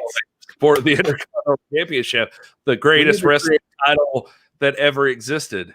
We got to create our own championship for whoever's the most rightest on the show every week. We have to defend it. And we have to have people vote. For my toys, man. I'm looking around for something I can put up here. Hold on. Rob, you got plenty of them, I know. This is how we know it's time. Do I want to pull my crown? Do I want to pull my crown belt off the top shelf or not? No. We'll hold it. We'll hold it for another. Pull that ghetto AWA title down. Man, I'm trying to call my AWA. You know what? It's too late to get him riled up again. We just got him calmed down. This right here. This inmate belt ain't ghetto. This right That here is not ghetto. That is a beautiful belt, man. That is a beautiful belt. Look at that. Look at that curve on the belt. Look at that. That's 8 millimeter plates. That's deeply etched. This joker right here. Look at those gemstones. Those are actual rubies. Those are actual rubies, diamonds, quartzes, doggone Rob, hand it here. Onyxes, Rob, hand it right here. Paradox. Here, let me hand it to you. Let me hold it. Oh, that changed. Here, hand it back to me. Hand it back to me. Back to me. Yeah, back. Oh, thanks. Magic. This is awesome. I'm sold. This is movie magic. Why do you think my junk is ghetto, man? I gotta know. Why do you think my junk is ghetto? This is leather ghetto, dude. It's a damn thing I said, and I regret it to this day because it offended you, and I never want to personally offend you. This is one of the most beautiful belts ever crafted. And I will say, dude, the pictures I'd seen of it before this, like you holding it up right there in the light, like man, it's a pretty belt. I think man, look at that curve on that, man. Look at how big. That's like a doggone MLW belt, man. This joker's going. This literally is touching my toes right now. You know, this belt is beautiful. Man. What did you get your doctorate in? Exaggeration. What's that? Exaggeration. That is well. So I got it. Sarcasm? Freezer says you got the Rick Martel prison belt. Is that the belt for the model Rick Martel? This is it. This is the inmate belt, the prison belt. That's the Made one. in Yep. Did you spray arrogance while you're wearing it? Yeah, arrogance. I always thought about coming with my own cologne. I wanted to call it Formula 179 because that's how much I weigh. Formula 179 by the dock. That's dumb. No, it's not. No, it's not. No, I'd it's buy not. it just to support you, but I would too, man. You know. that's how we we got do you. each other. Formula Man, y'all go. This thing's gonna go long enough. I will end up being a belt collector, and I hate myself for it. But it's gonna happen. You know, it's time to wrap the show up when we start pulling out all of our toys and stuff. Toys. So. Memorabilia, Here, my Death Trooper, my Death Trooper bobblehead Death Trooper. What is that? from Lord of the Rings. Okay. Gary got up. He got up. What are we getting now? Some No, I can bring it up. There's Daniel Bryan. actually Brian With Danielson. a shirt on. I got a Daniel Bryan somewhere. He's in My a suit. wife always put something in my stocking, like hanging out the stocking. This was what it was. What year? It was Daniel Bryan. Fear the Beard. Hey, did you talk about WeScape tonight? Jesus Christ. Nobody talk about WeScape. Maybe you should, since it's a sponsor. Ever seen the movie Tremors? Tremors? Oh, Tremors or Trimmers? Tremors with Kevin Bacon, not related to Manscaped.com. Yeah, you had me. I was thinking hair trimmers. Well, we have a The coupon code. graboids, they come out from underneath the ground and they eat people. Yeah. Anyway, The Manscaped does that? Yeah, that's how it works. That's how it works, Rob. If you look real close. anyway, I was going to show you something now. I don't want to. We're all looking around for our toys, man. I hate when my wife. Everybody's- it gets I late. always It call gets my late. junk toys, man. I'm like, those are not toys. Those are statues. Those are relics. Statues. Those are play They're relics, statues for playing with. Hey, dude, there's a whole other if you're into this stuff, there's a whole channel in our Discord now for figures and collectibles. I was asked if we could create something like that, and man, there's an audience for it. There's like a whole conversations that go on just about like the figures and stuff that you could buy from like AEW and so on and so forth, like photos people take. All that stuff. So if you're into that kind of thing, there's a place for it. Collectibles. I know James Lawrence. He's got that beautiful 10 pounds of gold over there. He could show off his photos. And anyway, all right. Well, guys, I guess we got to wrap this thing up. It's getting late. It's after 11, and we've run through all the news. We'll be back with you on Wednesday at 6:05. Mm-hmm. Right on the dot, guaranteed. We're all, we're punctual. So come by about 6:30. We don't say times if we don't stick to them. I mean, that's the rules. But till then, we're going to catch up on your wrestling. You got Monday Night Raw coming up tomorrow night. The only announced thing I've seen for that is supposedly Drew McIntyre is going to be taking on Randy Orton in a non-title match. It's not like we haven't seen that match 100 times before. Ring of Honor has nothing out I could find about what's coming up for them. That's also on Mondays at 7. You can watch that on Fight TV for free. For real.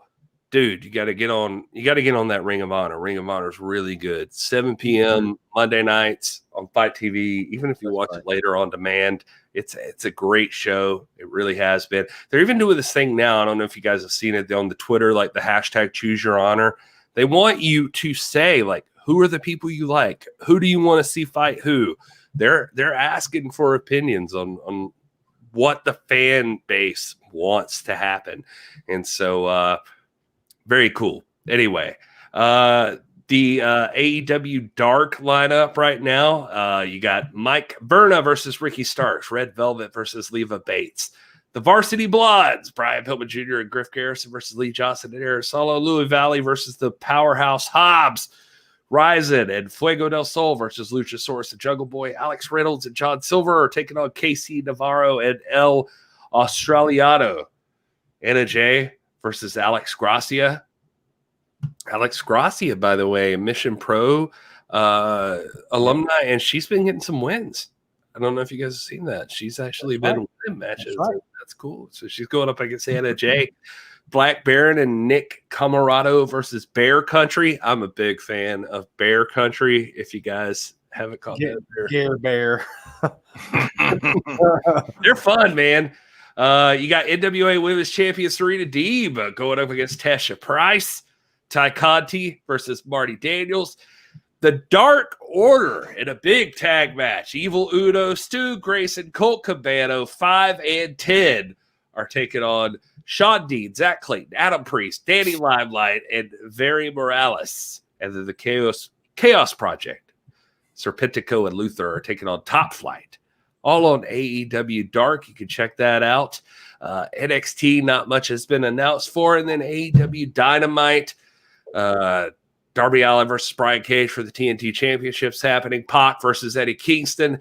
The Elite are in action against, to be announced, NWA Women's Champion Serena Deeb defends against Ty Conti.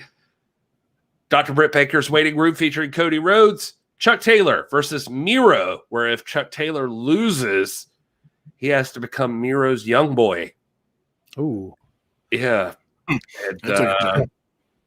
And Jurassic Express versus FTR. Jurassic Express in this instance, though, is Jungle Boy and Marco Stunt. I'm afraid they're going to be murdered. And the Inner Circle will reveal their New Year's resolutions. I can only imagine what that would be. So that's all your preview right now for leading up to that. We'll be back before AEW Dynamite, though. So stick around, hang out with us. Subscribe if you haven't already. Tell your friends. Get on our Discord at TIPW Show. You can go do that right now. You can just go click on the link, be in the Discord, and we'll still chat with you, even after this show, probably. Will won't. He'll go to bed. But some of us. But it was good hanging out with you. Thank you so much for the awesome conversation. Ricky Freezer, thanks for being here. Mad G 27NY, thanks for coming back, buddy. I know you're sort of new to the stuff. And Neil Benedict, James Lawrence, Front Row, Willie Bowen, thanks for showing out. Rock says 79, Paladin, always a pleasure. Just so many of you. Jedi Warrior. It's good to see the community growing and all of you people here giving us your opinions. We want to know what your thoughts are. So you gotta hang out with us. So, and I want to appreciate everyone tonight for a respectful debate. You know, this is a forum to disagree and discuss and argue about the greatest sport of all time. And when we can do that and do it respectfully and still respect each other, and you know, that's when you got to win, man. This is a great community. We love each of you guys, and we thank you for hanging out tonight here at the club. Anyway, one day something's going to occur that we all hang out with the doc at Turnbuckle Bar and Grill, and it's going to be a blast. That's going to happen. Yes, sir. It's going to be a good time. So they have a ring in there? They got a ring in there, man. Perfect. They got a ring right there in the grill. Because that's where the prize fight of all prize fights going to go down, and that's where $600 stimulus, $1,200. That's where Hey It's Will and Dr. Rob Stinson have their payoff. Let's go, baby. Hey, table, ladders, chairs, and gummy bears. Well, I promise it. You know that's happening. Tables, ladders, chairs, and gummy bears going on between Doc Stinson and Hey It's Will. Gummy bears. Gummy bears! Much cramming them in your mouth. No. Oh, I can't wait. That's going to be awesome. Not the red ones. Not the red ones. I'm allergic. That's going to be awesome. And the beautiful part is, I don't know if you guys have ever eaten like a bag of gummy bears too fast. It's just diarrhea. Like immediately. Boom. It just hits you. It's crazy. That was like a whole running thing for a while. I got involved in it. Running thing, get it? It's clever, but no, you can like order like a pound of gummy bears on Amazon, and like just like you could eat as many as fast as you could. It was like immediate diarrhea. After you ate a pound of, I think after you ate a pound of anything, it's going to be immediate diarrhea. No, but gummy bears are special. Like it's explosive. Like Pound of Twizzlers, pound of freaking applesauce, pound of whatever, man. It's going to be a diarrhea. Anyway, I'm glad we got into this. Great way to end the show and just end it on a high note, I say. That's at Hey It's Will. That's at This Is Dr. Stinson. At This Is Gary Horde. You can see all our Twitter handles. We're at TIPW Show on all of the social medias. Come find us. Hit up Twitter. Hit that first pinned tweet. Join the Discord. Hang out with us. We'll be back on Wednesday, and we're going to hang out with you for Impact Wrestling. So make your plans. You're going to watch Hard to Kill with us. Anyway, we love you guys. Seriously.